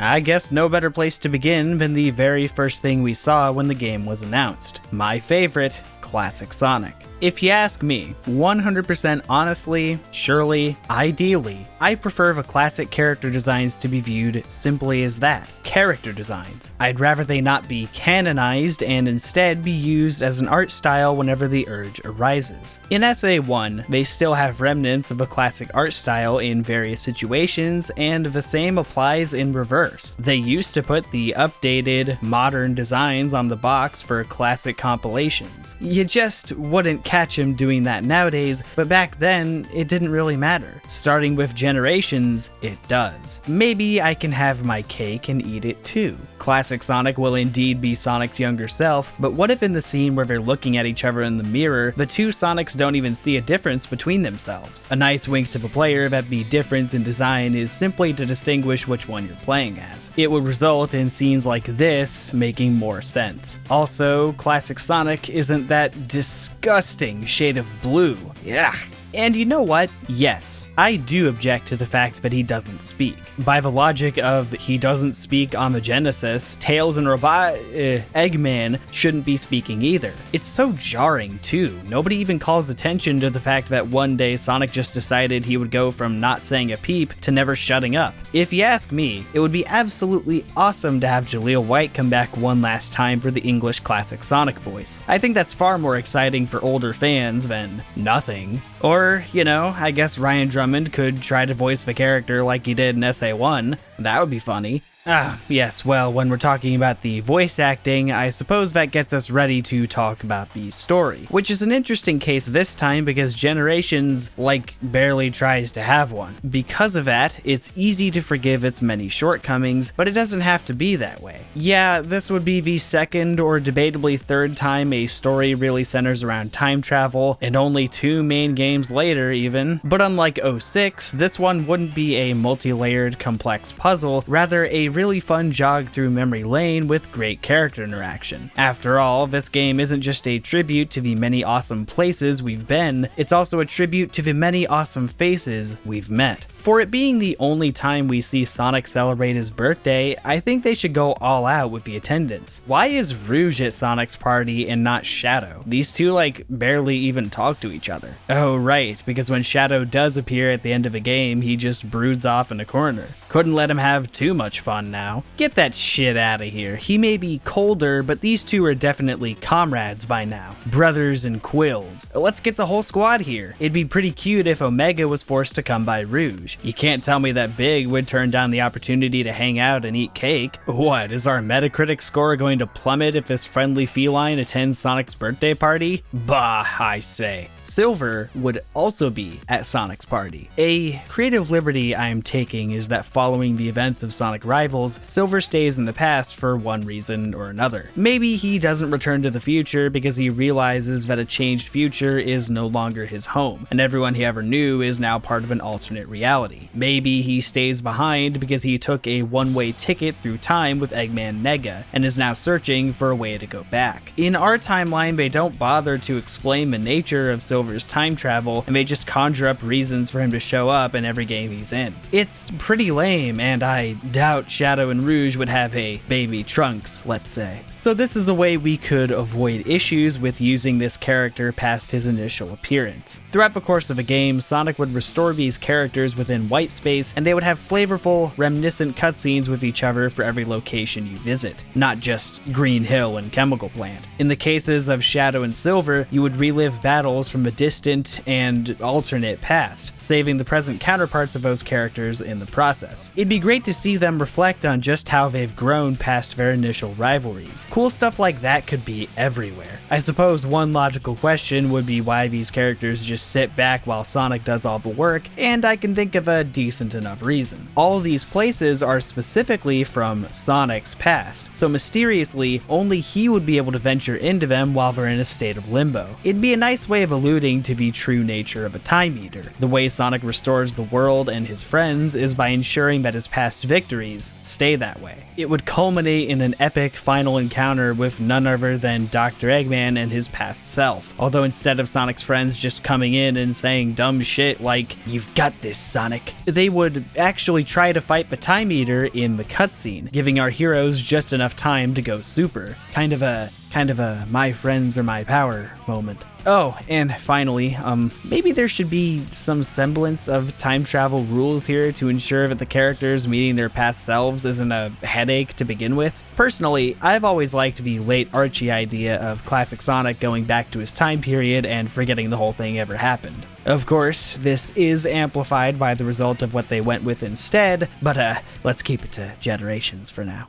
This time more than ever before, the real meat of a game is the content you are playing. Being essentially a best of title, there's not a lot of new changes to dissect, and thankfully there's little that I think fundamentally causes problems. A lot of the standard suggestions I've made for the whole 3D series would apply here, of course. Modern Sonic would be fully 3D and would simply evolve from his previous iteration, while classic Sonic, I don't really have anything to say on him other than I hope his physics are a bit better. The idea of mapping the spin dash to a button I think is excellent, so I would keep that, and maybe you could unlock abilities from the handheld 2D games, but he's basically sound. I'd also revert the limitations given to wall jumps and ring dashes. I don't think that's necessary. Other than that, I mean, Generations also already has a pretty decent approach to side content that other games don't have. Plenty of alternate missions, with some including Sonic's friends, fun unlockables such as music to play play at your leisure, and new skills for you to experiment with to your heart's content. All we're missing is a jaw-dropping, secret, super-duper unlockable. Once we have that, we're basically back in SA2 territory. But the problem is that it doesn't feel like this game is as loaded with content since the core game is so short, even mandating the player to complete some of these side missions to be as long as it is. Because the team would hypothetically not be working on Sonic Colors, there's more time to worry about the roster of zones and bosses, extending the game's length, if even just a bit. The higher effort towards cutscenes would maybe help with that. Also, I imagine that the stages might be a bit longer, but who knows. In this version of Generations, there would be no Sonic Colors level since it's not a mainline title, and instead we would have a stage for Sonic CD. Thus, I suppose there wouldn't really be segregation between console eras since it would be rather uneven, and there would be more bosses than just 2 per generation.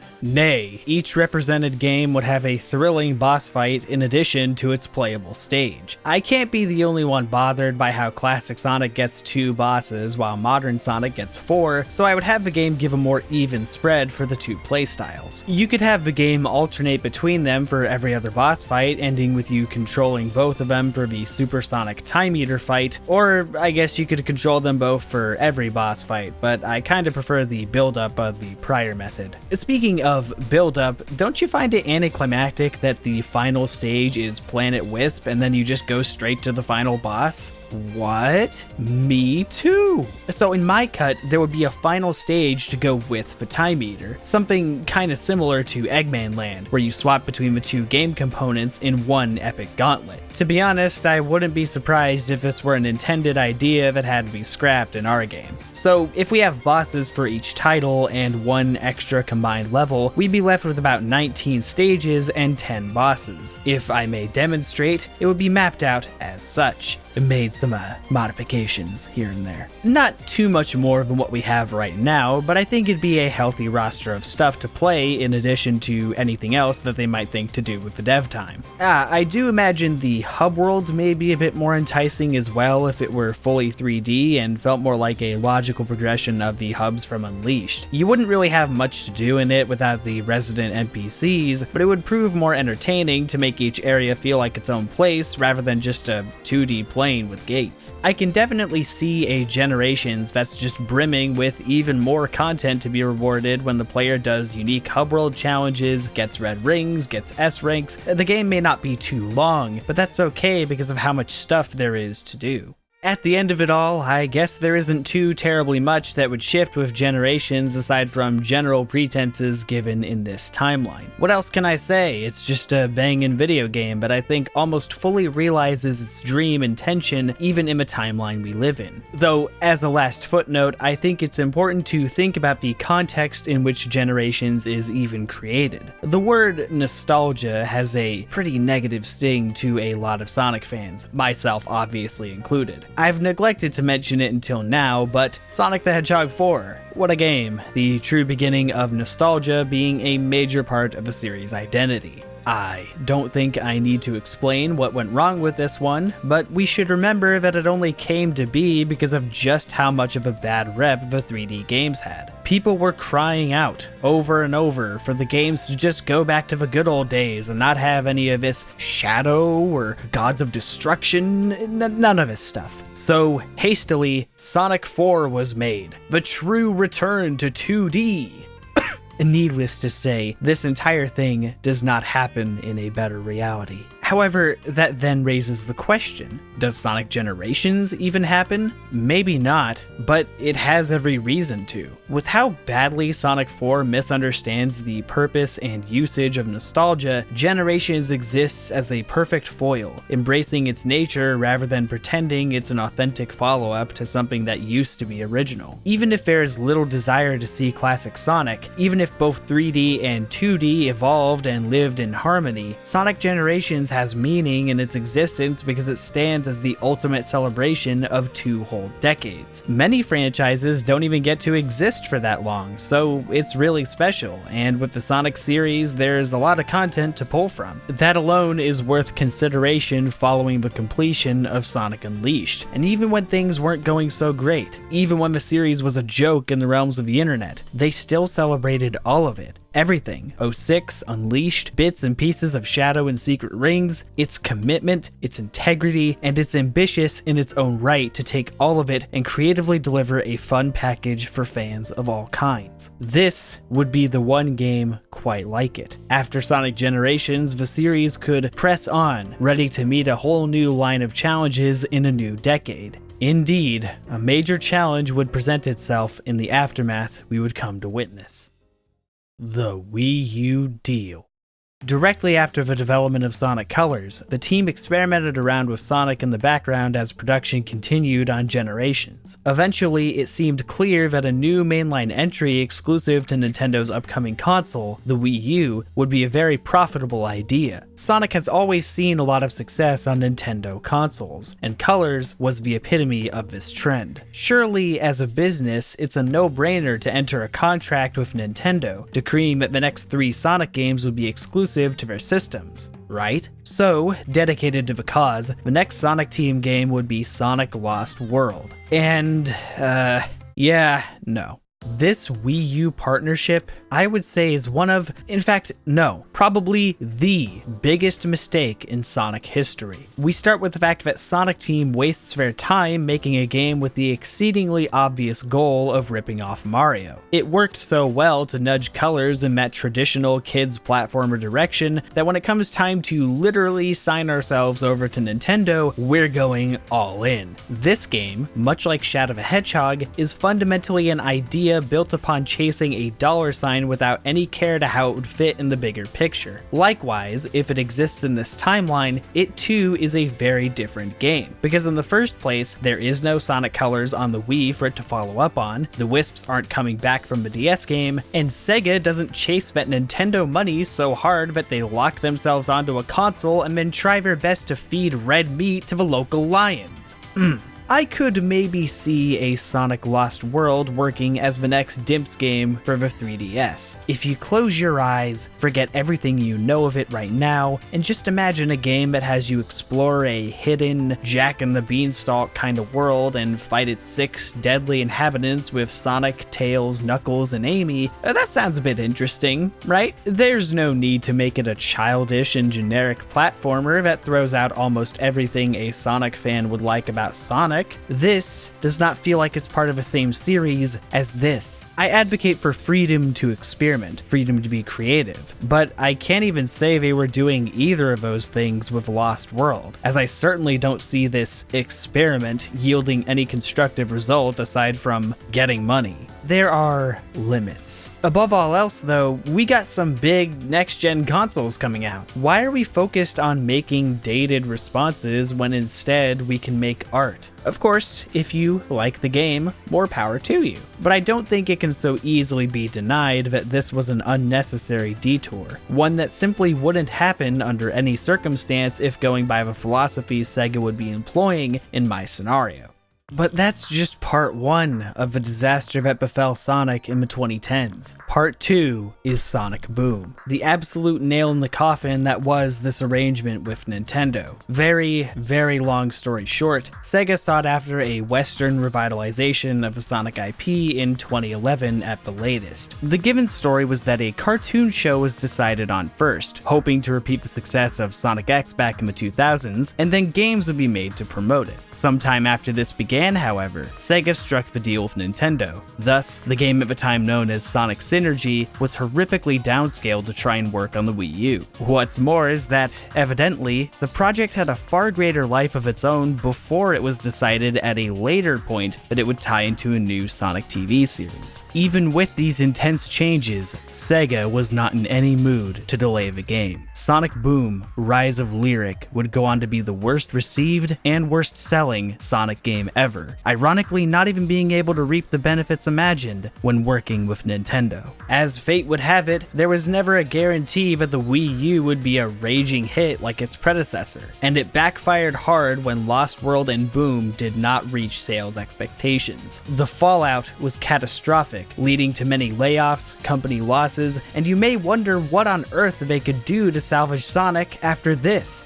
I'll give you one guess which of these options they chose. This whole thing does not happen. None of it. Okay, maybe the Boom TV show does happen in some form, I don't really care. Point is, we never get 3 years of Sonic Boom and mobile games. Instead of banking on this risky $1 million side project, Sonic continues releasing spin-off games as it did in the 2000s. A real Sonic Riders 3, an RPG, a character spin-off. It would all service the longevity of his franchise as we wait for the next-gen AAA masterpiece. You know, in the first place, I don't know why the idea of a dramatically different Western branch was thought of in the midst of creating Sonic Generations. Even in our own timeline, there wasn't really a need to shake things up quite like that. If you want to attract even more players from the West, well, isn't that what a movie would be for? But when I put it like that, it does make me wonder if we'd get a movie sooner had the series been seen as this premium brand. Either way, if that were the case, then there really would be no incentive for an ordeal like Boom to happen at all. There's plenty of great and varied releases on Sonic's plate as is. One of those releases would be Sonic Mania, except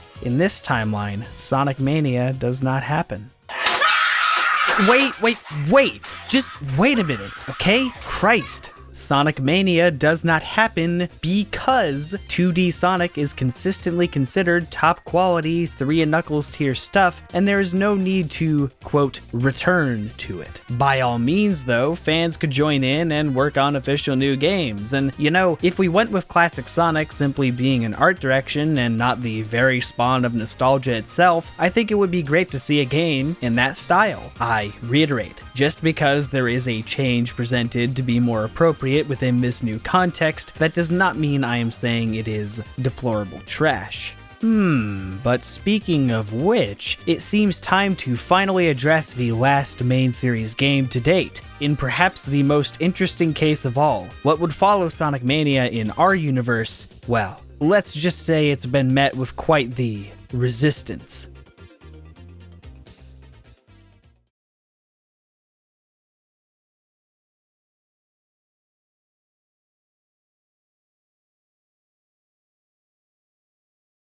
The 8th generation of console gaming has dawned upon us with the PlayStation 4 and Xbox One. I imagine that if Sonic Team isn't developing Lost World for 2.5 years, they're able to get their next title out much sooner than 2017. My guess would be around 2014, a year after console launch. And hey, maybe they could buy time by giving the eager audience some Generations DLC, featuring content from the handheld and spin-off games. Without their budget being destroyed, without many team members feeling the urge to leave, without having their vision muddied up after Generations, the majority of Sonic Team is hard at work to create the next massive leap. Remember, this game is our first real ascension in terms of system capabilities since 2006. It is easy to forget when you look at the 2017 game we got. You know, the one that many would argue looks worse than the 2008 and 2011 games. Okay, so yeah, I'm just gonna warn you that this is the game that will be receiving the most changes out of any of them, because it's in a very unique position. It's not inherently something to erase and start from scratch like Shadow or Lost World, but it's also not something that would remain as close to our version as my envisioned Heroes, 06, or even Unleashed and Generations did. We're officially in the endgame now. All the context, all the build-up, all the intention is completely different in the universe we are now looking at. This would be apparent even in its graphics and art style, truly instilling that wow feeling that Sonic 1, Adventure, and 06 all made it a point to do. After all, this is a very significant point in the greater Sonic universe. None of that Minecraft tree, short-quilled, baby blue nonsense here. This game's essence would come to be through one question. Sonic Generations focused on all of Sonic's previous victories, but what would happen if he finally lost? Not like his fake-out death in SA2 or his quickly alleviated death in 06, if that would still happen. No.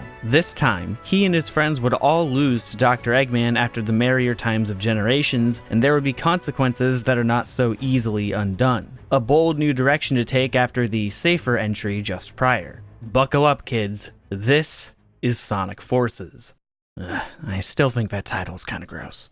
Normally I would start with stuff from a conceptual stage, but I think I'll begin with gameplay this time because it's probably more self-explanatory. Of course, this is a Forces in a timeline where the boost formula does not exist, so that's already different. But unlike all the previous entries, this time there's going to be some big changes to the playable cast. A few reasons. Number one, I think of all the character groups we've seen, the trios, the duos, the whole squad, the one in Sonic Forces sticks out like a sore thumb. Oh yeah, I love the fascinating contrast between Sonic again, and a dude. Right away, the easiest solution to this problem is to not include classic Sonic. He had his time in Generations, that was his game. It's okay, we don't need him. We don't need him. One could suggest to get rid of the avatar, but I don't really think that's necessary. It's true that they were included to interest people who want to create their own Sonic character, but many people have taken this to the literal extent of it exists as a shallow cash grab for people who make recolors on DeviantArt. Like it or not, custom characters have been a thing in many franchises by now. It's not really fair to hold the embarrassing stigma of Cold Steel the Hedgehog over this series to the point where it's barred from including a feature that can appeal to, well,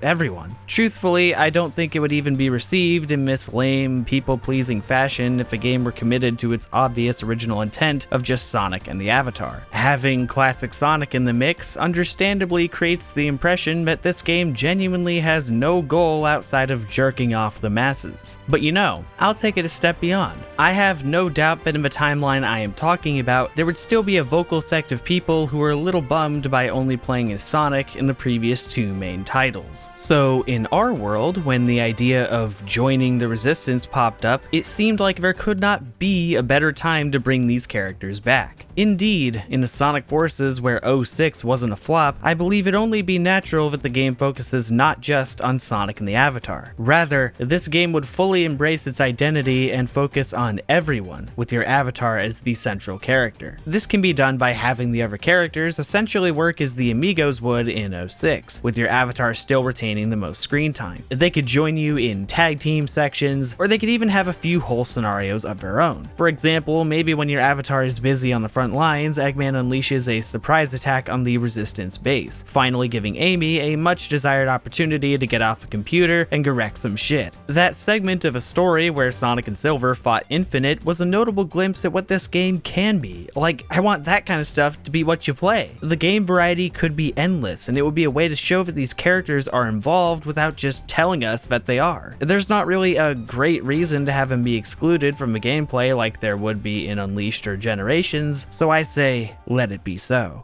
Right, I do need to reiterate that the major new focus of the game would be your own custom character. And while I have expressed the more critical side of their inclusion, I think many would also say that it's the one piece of identity this game has. It's the one thing you will remember as something fun you could distinctly find in Sonic Forces. When you think about it, it kinda sounds like a dream come true, to be able to make your own Sonic character right down to how they play. It's unfortunate that they are chained to this extremely limiting game, because you can practically feel how it could have gone better. Simply put, this hypothetical iteration of the avatar would be greatly expanded. Now, nobody likes a god modder, so they would still be relegated to weapons and gadgets, giving them their own feeling in comparison to the other members of the Resistance. In fact, the weapons can even still be Wispons, though contextually different. It would be weaponry made by Tails to mimic the powerful Wisp abilities found during his time at Dr. Eggman's incredible interstellar amusement park. However, the Wisps themselves would not appear since their planets have long since departed, and therefore they would not be required for these unique abilities to work. Essentially, your avatar would have access to a wide range of options beyond just the Wispon you select. You could unlock different variations of attacks and mobility options for each Wispon, ensuring that one doesn't necessarily feel crappy compared to another because they would all have their own settings in favor of your preference. Of course, since combat never really left in this scenario, you would have additional things to think about there as well, rather than just mashing your way through mindless enemies. I'm not sure if a grapple hook would necessarily always be tied to your person, as it was kind of the Werehogs thing in Unleashed, but I definitely think it'd be awesome to have it as one of the many options you can choose for a gadget alongside your Wispon. Well, I say this with it being a given that the grapple hook would be really fun to use and not a source of automation. Actually, I say all this with it being a given that the control would be on point, the levels will be fully 3D, they'd have scale and energy, but I digress. This game would give you the feeling of growth, the feeling of strength as you expand your forces. There could be a very small hub world in the form of Resistance HQ, where you walk around, talk to your fellow soldiers, and do activities to earn new items for your character. The level up mechanics from Unleashed, as I mentioned before, could come into play here with your equipment and affinity with other Sonic characters. But I guess I just personally like RPGs and customization, so obviously I think that all sounds great. Oh, and since we're on the topic of expanding the capabilities of the avatar, I think that should also apply to them cosmetically. The forces we got had a decent amount of stuff to equip, but I just need more. Height and weight alteration, more species, facial features, additional hair and quills, the whole 9 yards. I guess this is why I suggest an admittedly risky move in focusing primarily on the avatar, while Sonic himself shares a lesser yet still important role with his friends. If you're customizing the character to this extent, it only seems more meaningful and rewarding to have them occupy most of the gameplay. This may be the only time something like this can naturally happen, so I would hope they are truly dedicated and confident in it, so that it may be enjoyable for all kinds of players. This is the moment for you, quite literally, to join the fight. On that note, we transition to the story, as I don't think I can say much else on how the game plays without analyzing its place in greater context. One thing that makes Sonic Forces so disappointing is that it genuinely promised us a return to storytelling that had been just about completely absent in the most recent titles. In this imaginary realm, it never got to be so drastic a contrast. Sonic never became a comedy series that relied on the appeal of being what it wasn't. Instead, it was a series that could be flexible in telling lighter or heavier stories with a solid cast of characters to glue it all together and have it peacefully coexist. There's nothing unnatural about it either. If anything, it's more true to life. Some days are fun, other days are not. But the thing that makes it your story is you and the people around you. Sonic Forces is meant to be one of those grueling, nightmarish challenges for our favorite heroes, but it ends up being presented like an 11-minute TV episode. Alternatively, much like the inclusion of Sonic's playable friends, the story would be a true return to the darker, more complex storytelling found in SA1, SA2, and 06. This time, there wouldn't be overlapping character stories, but most of the resistance would still feel integral to the narrative, having more defined and cinematic moments throughout. True, your avatar would be the main character, but for them to organically make a difference, everyone else needs to give it their all as well. The DNA for this sort of thing does lie somewhere in Forces, buried deep under fear, hesitance to actually go through with any new, crazy ideas. That, and a staggering lack of time to put these things into place. Luckily, neither of these things would be so big an issue in this timeline. Naturally, if the game is longer and contains more cutscenes, these possibilities are more likely to manifest. We're looking at an 06 tier story where a lot of it is solid on paper, but it sucks, so we need to think about it again. Examples. Knuckles being the leader of a resistance is actually a really cool idea, not just because you would normally expect Sonic to lead it, but because it's finally a way to give this character some meaningful screen time. I can see a story where Knuckles is elected to lead the resistance because of his honed warrior instincts. He would ascribe to certain traditions having to do with his people and how they would prepare for war. But unlike Pachacamac, he would pave the way for peace instead of power. Also, maybe as the leader of Resistance, he would make it a priority to have headquarters be on Angel Island. You know, you kinda don't want Eggman to steal the Master Emerald, the last line of defense. Ideally, instead of this game ironically lampshading how stupid the character is written by having him make reckless, YOLO decisions, it would be an incredible way to show how the character has grown from a misguided loner to a solid leader who's able to place his trust in the right people. Tails just losing it is another concept I actually admire. It's a way for him to be a grown individual as he felt in SA2, a refreshing change of pace compared to his recent appearances of being unceremoniously tethered to Sonic. Of course, this plotline goes nowhere and Tails ends up being the most insufferable character in the whole game. But what if he wasn't? What if, upon believing that Sonic was dead, Tails felt irrepressible guilt and would distance himself from the rest of his friends? It would seem that he no longer has the will to fight, but it'd be quite the opposite. He would be working from the shadows, raiding Eggman's various establishments by himself and stealing tech in hopes that he may be able to come back to his friends with something to show for himself. When he returns, he'll serve as the primary munitions expert for your avatar to get new gear from. I could do this all day, really. Rouge and Espio would be great for recon missions. Vector would ask Dr. Eggman where the fuck the money is now that he's taken over the world. Omega would be a powerhouse on the front lines once he's finally repaired by Tails, rather than coming back with no explanation and firing a dinky laser. Man, I think you get the idea. However, this goldmine of untapped potential is not just limited to our heroes. Among the sins committed by this game, the act of a sinister 6 ending up as a complete ratings trap was pretty high on the list. To put it bluntly, either actually have him in the game or don't bother at all. I absolutely adore the idea of a heroes versus villains scenario. Not just because it reminds me of SA2, but also because it seems like a logical factor in Eggman taking over the world. The game is called Sonic Forces, after all. I understand that it could probably be difficult to write, maybe it would be too much to balance. One could argue that the idea only exists in our world to tug at your nostalgic heartstrings, and on that merit, I could definitely settle for focusing only on Eggman and Infinite. But this idea is too cool for me to gloss over, and remember, one of my goals is to keep as many ideas from our timeline as I can, while also making sacrifices where I deem necessary. So, how could a band of admins for the Eggman Empire work?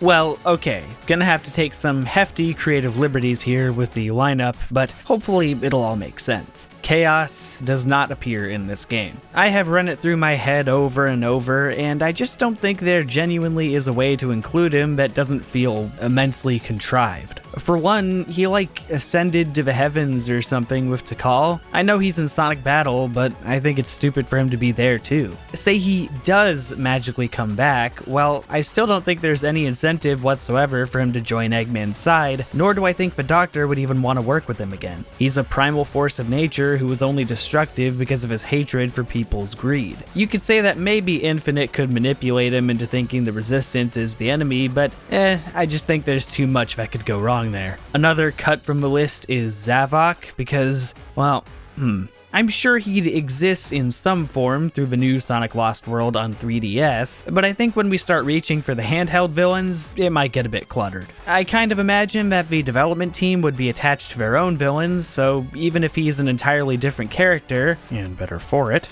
no Zavok. I can't speak on what I don't know. Okay, now on to the people who will join.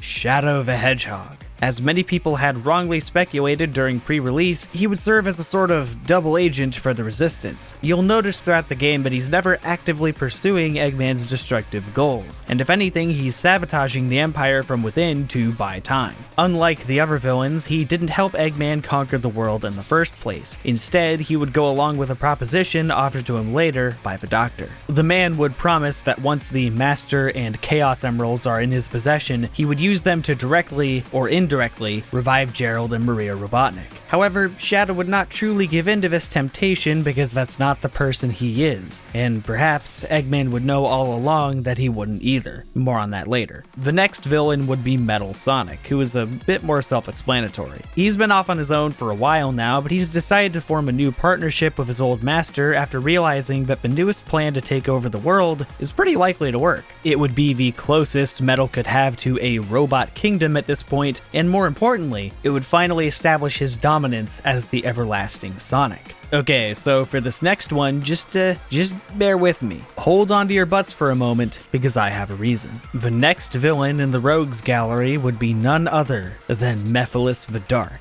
Did you know? Mephiles was actually mentioned in the leaked beta script of Sonic Forces. Guess at some point someone was like, hey, we can't use him, he doesn't exist anymore. You may be shocked to hear that I would forgo this limitation, but here's why. Dr. Eggman's escape from white space at the end of Generations was given no explanation, unlike his escape from space at the end of Colors. So what if, by messing with time and space, Eggman had prompted another temporal being from a now defunct timeline to be released into his own? Being able to use the Terran reality to escape his own fleeting time stream, Mephiles would strike a deal with Eggman that he would free him from white space in exchange for a supplied physical form. With his plans to remain as Solaris foiled, Mephiles would have no problem working with Eggman's limitless resources to exact cruel vengeance and suffering upon those blissful enough to not remember him. Yes. And finally, our sixth member, one you wouldn't dare to cross, one who is the key to all of this, Orbot. No, I'm actually serious. Again, the Orbot and Cubot we have just exist to sit around and make fun of Eggman, so it's really hard to picture, but imagine if Orbot continued to be a helpful right-hand lackey, as I mentioned before with Colors. He would act as something of an embassy for the Eggman Empire, showing a far more diplomatic attitude than his peers. He would essentially serve as the calm voice of reason in this group of otherwise violent characters. Being devoutly loyal to Eggman, he could prove helpful in keeping everything in check while not having any ulterior or emotional motives. He could also get his hands dirty when absolutely necessary and pilot some big mecha boss fight so that you thematically don't actually fight Eggman himself until the end. Oh, and maybe it would be more interesting than the Egg Dragoon randomly coming back to throw trash bags. But above all that, Orbot would kinda serve as our villain representation for Sonic Unleashed, since, yeah, kinda doubt that Dark Gaia will be showing up for this one. Hopefully, this would prove a balanced cast of bad dudes from across the series to really provide a sense of stakes for this title. It's, really silly, I know. But I saved the best for last. The most integral pieces of this puzzle, Dr. Eggman and the new character, Infinite. It is absolutely criminal how this isn't Eggman's star appearance, and it's not happenstance either. Nothing spells this out more than the very opening cutscene of a game where he reminds the audience that he hates Sonic and won't lose to him this time. Ho-ho! The rest of the game is treated almost no differently than the previous games in the 2010s, where Eggman sits around and yells. Constantly, we are told he means business, but in the 90s and 2000s, I didn't need to be told that. It's paramount to this game's identity to have Eggman be at his prime. You can't tell me that after 6 months of ruling the world, he'd be sitting around throwing a fit in Green Hill. No, this Eggman should be chock full of master schemes and contingencies. He knows his team could betray him at any moment, so he has backup plans for when they do, such as using Shadow's obviously suspect nature to keep a better eye on the Resistance. You would see a far more active attempt at conquest rather than him lazily sitting around waiting for Infinite to do things. This bleeds into many things, such as the levels. Returning stages, when done properly, can be very effective. Ideally, Sonic Forces has mostly original stages and has a very well established identity and history of its own, but inevitably the premise of the game creates a natural curiosity in the player towards people and locations of old. In a timeline where the lore is kept in indiscriminate consideration, you wouldn't be going to Chemical Plant, the random processing facility from Sonic 2. You'd be going to Central City, you know, a landmark that is actually very relevant to the world that is getting taken over. You would see that Gun has been forced to surrender entirely, a true testament to just how powerful Eggman's army has become. As I mentioned, Angel Island would be incredibly relevant too, since it houses the last bastion of hope, the Master Emerald.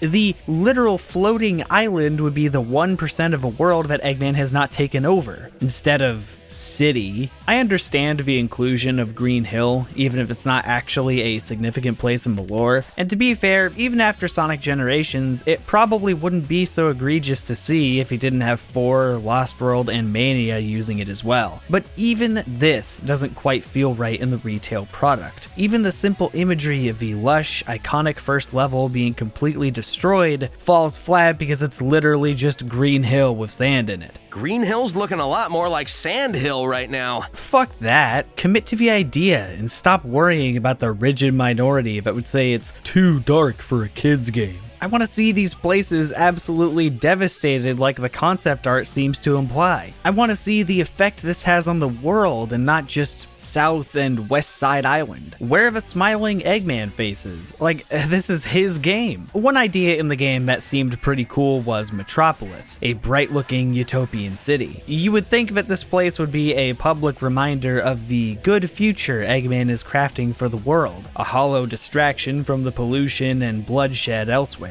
This is never brought up in the game, but it so easily can be. I could write a book, I swear it. It extends to characters too. Sonic should be a changed man after being forced to watch the world go to shit for 6 months. Instead, what he says to the horrible dictator taking over the world is this.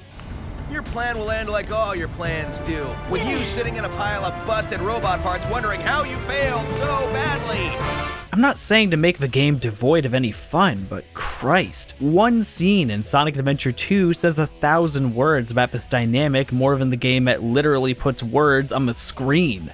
Sorry, I got carried away, but it's not just me caring too much about story, it's the whole creative experience. If the game is really dedicated to the idea it set out to pull off, then all aspects of the game should more easily follow. Giving us more interesting scenarios thanks to our main antagonist would naturally beckon more involved gameplay segments than boring straight lines, I assure you of that. Infinite the Jackal is yet another concept that seems incredibly appealing on paper and is left more ironically appealing than it should be. This game features plenty of returning stuff for veterans, but having an awesome new character of its own would just be the cherry on top. In theory, he is quite awesome indeed, as in jaw-dropping, you're in awe. A villain who is literally able to make their thoughts a reality, I mean, that's huge. But as you dig deeper, you realize just how edgy the character is. It paints a cynical picture that the character is a shameless and misguided attempt to reel in yet another set of fanboys from the internet. Or maybe with a dose of real self-awareness, Infinite's energy is more brilliant than we realize. Don't get me wrong, the character we got is pathetically ineffective for a number of reasons. But what if, instead of being a borderline joke character, Infinite wore this imperfection like a glove? I think he actually has a pretty interesting basis to go off of here, but it's unfortunately explored so little due to it being entirely irrelevant to the main game. So,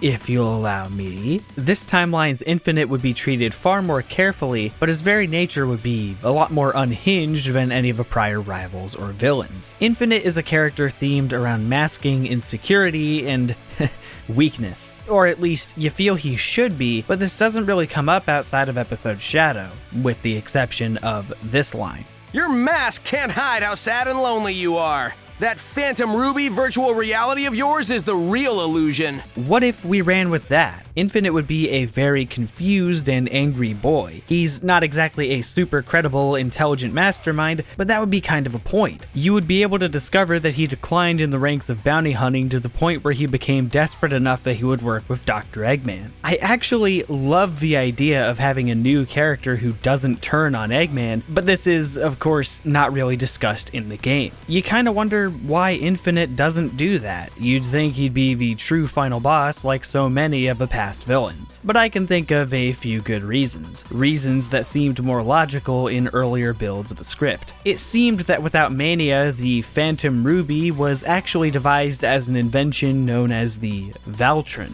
This is why the forces we got is so focused on the Phantom Ruby being an invention of Eggman's, because they kinda daisy-chained it to Mania at the last second. There's also this line about how Infinite was, like, created. So this is where Eggman built Infinite. It's so sad.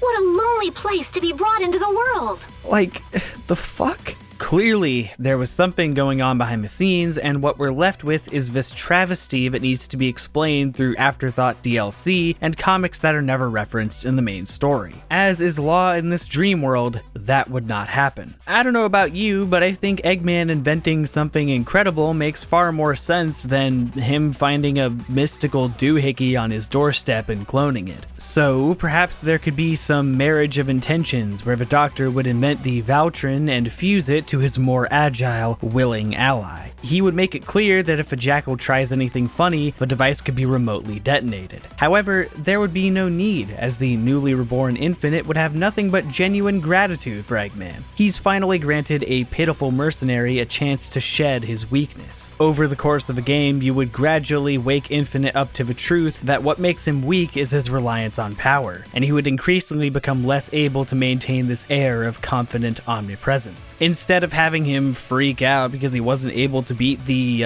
lab-engineered ultimate life form, I think it'd be way more effective to have him freak out at the end of a game, because even with the power to make reality what he wants, he can't beat a plucky group of colorful pals. The true reality is one he doesn't even like, and that is to be a coward who's thrown away any real semblance of friendship. It's edgy, but it's genuine, unapologetic, and once again, committed. We wouldn't need to nerf the character by having him do stupid things like leave Sonic alone after beating him a second time, because everyone else would be competent enough that such a lazy plot development wouldn't happen. He wouldn't need to be told he's a loser like it's a playground fight, because it would just be evident in how over the top he is. I mean, really, it seems like I just took his basic form and spiced up the presentation a bit, but yeah, I did. Presentation, timing, execution, that's all relevant to giving the character a presence. Because as it is, he's so close to greatness, but ends up being a goon who just wanders around spouting pseudo-dark nonsense with little chemistry to speak of.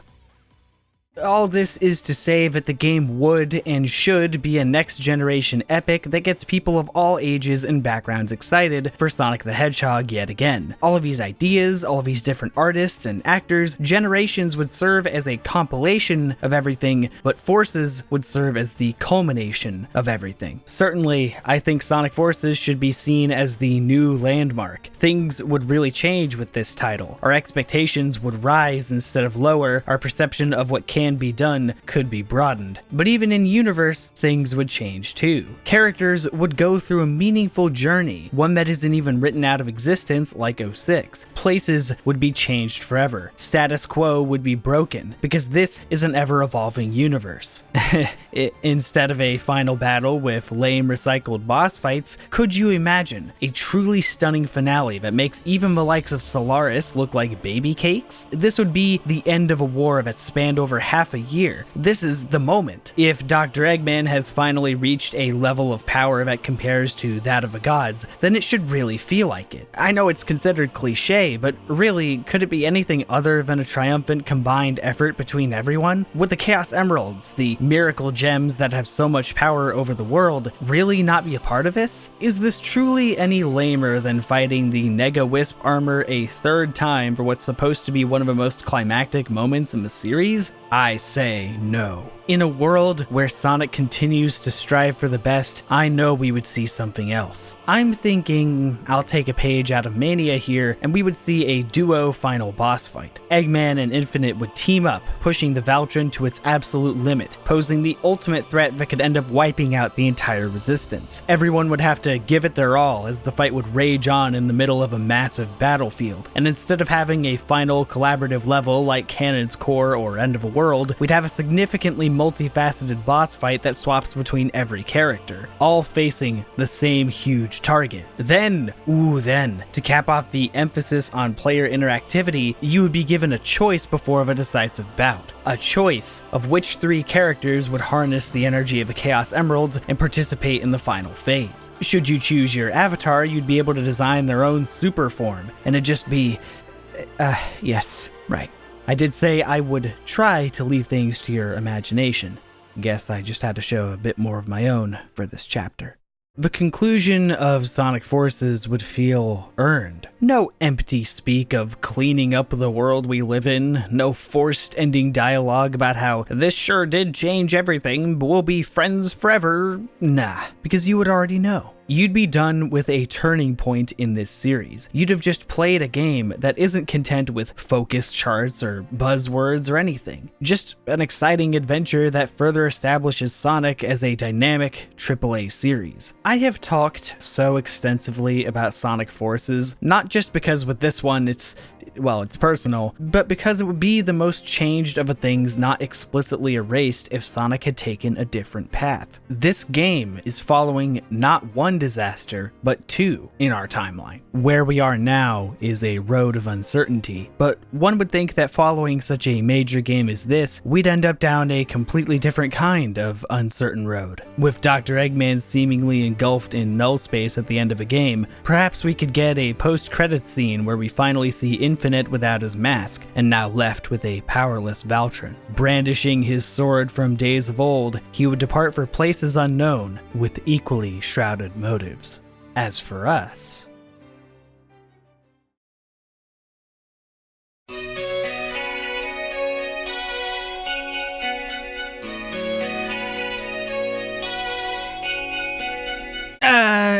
wait, Team Sonic Racing, right.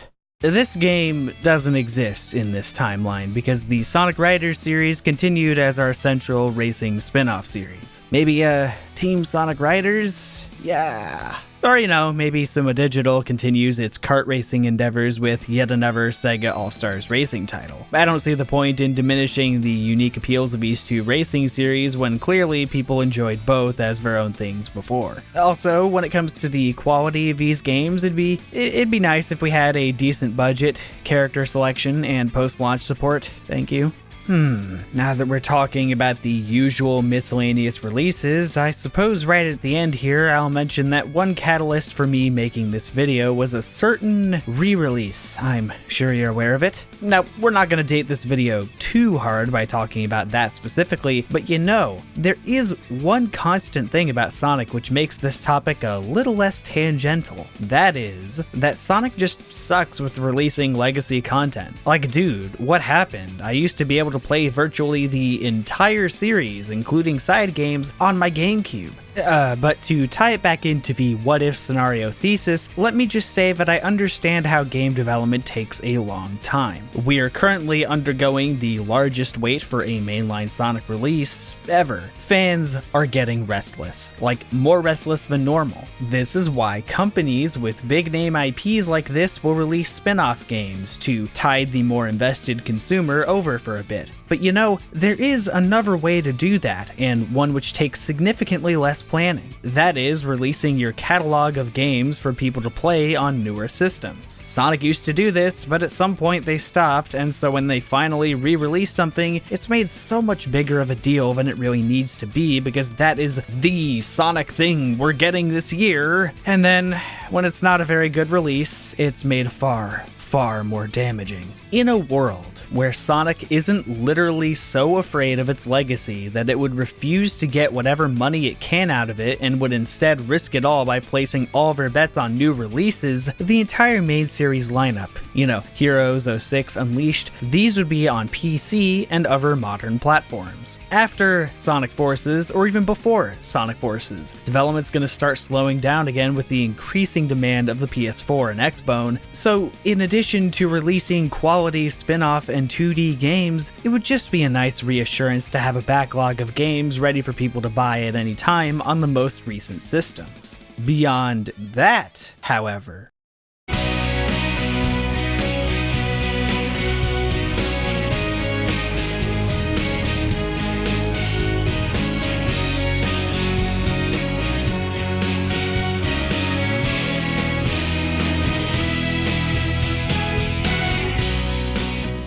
at last, we're all caught up. Perhaps at this point, Sonic Team would have released a second game in the 8th generation, and a new 2D game would be available for players on the Nintendo Switch as well, but the contents of which are all completely foreign. After that exhausting journey, what is the overall takeaway?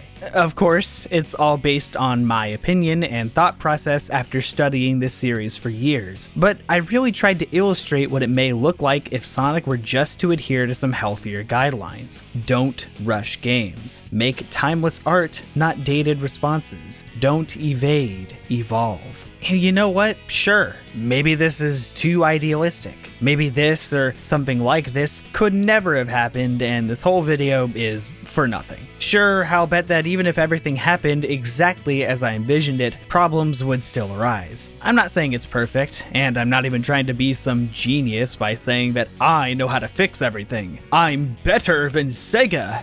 It's mainly just for fun, as nothing can really come of it. But, by the same token, was our outcome inevitable? No.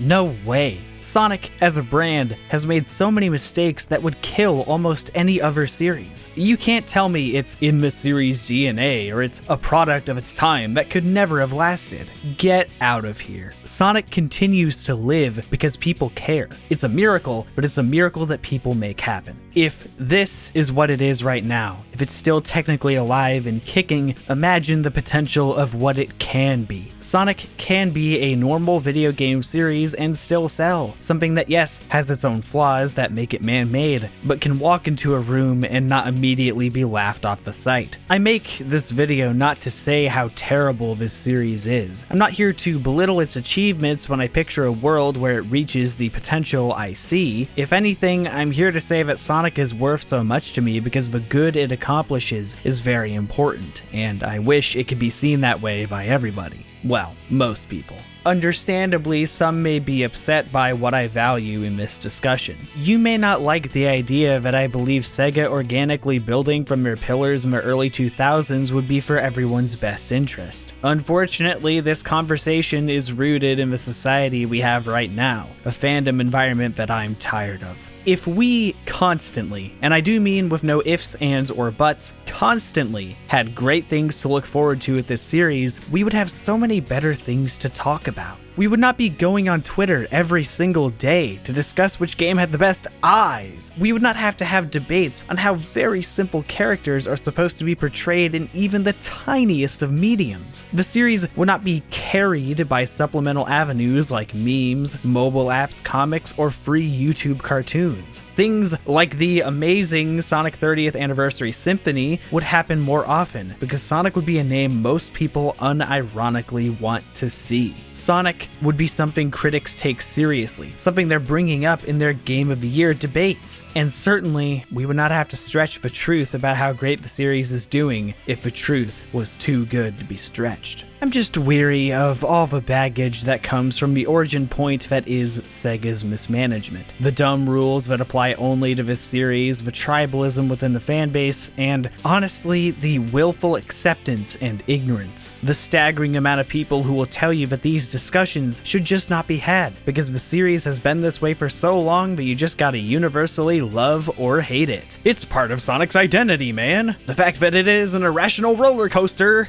no. This dumb blue hedgehog matters to people enough that they want to say what they feel is important rather than just sit on the fence and regurgitate the obvious. It's important to me that we recognize the nuances of the series' history, no matter what age we're looking at, lest we end up the raging blowhards that we don't want Sega to cater games to.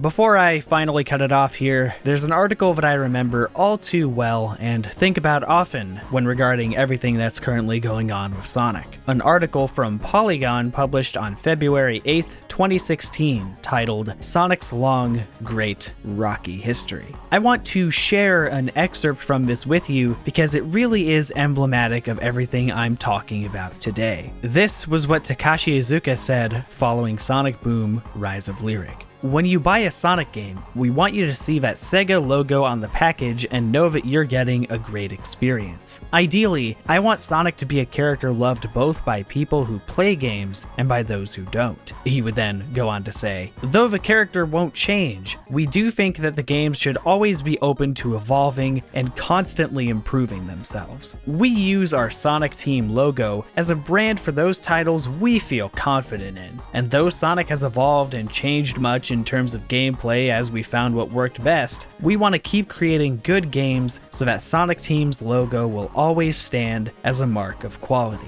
So let me ask you, imaginary apparition Izuka, is Sonic Forces a game your team felt confident in? Was that really just seen as this pinnacle of Sonic's evolution, a game of the ages, a great game for people of all kinds? If not, and I assume not, did Sega put pressure on you to make the game what it was, potentially even launching it before Sonic Team could feel that their mark of quality was on it? If so, am I looking at that Sega logo on the package and thinking, God damn, I know I'm getting a great experience? No, I'm not. But with absolute certainty, I think that's such an admirable sentiment to have. What I made this video for was that exact quote. To just let go of our current attachments and imagine a world where such a statement is true. It's about grasping what I believe is the true identity of Sonic, and that is a movable confidence, a lack of fear that would drive a team to fold on their fiery vision. If Sega hadn't made such hasty decisions with this franchise, a childlike part of me still believes that it would be my overall favorite video game series, and I wouldn't have to do anything to justify it. I guess the reason why I thought this video might have a purpose, though, is that it still can be.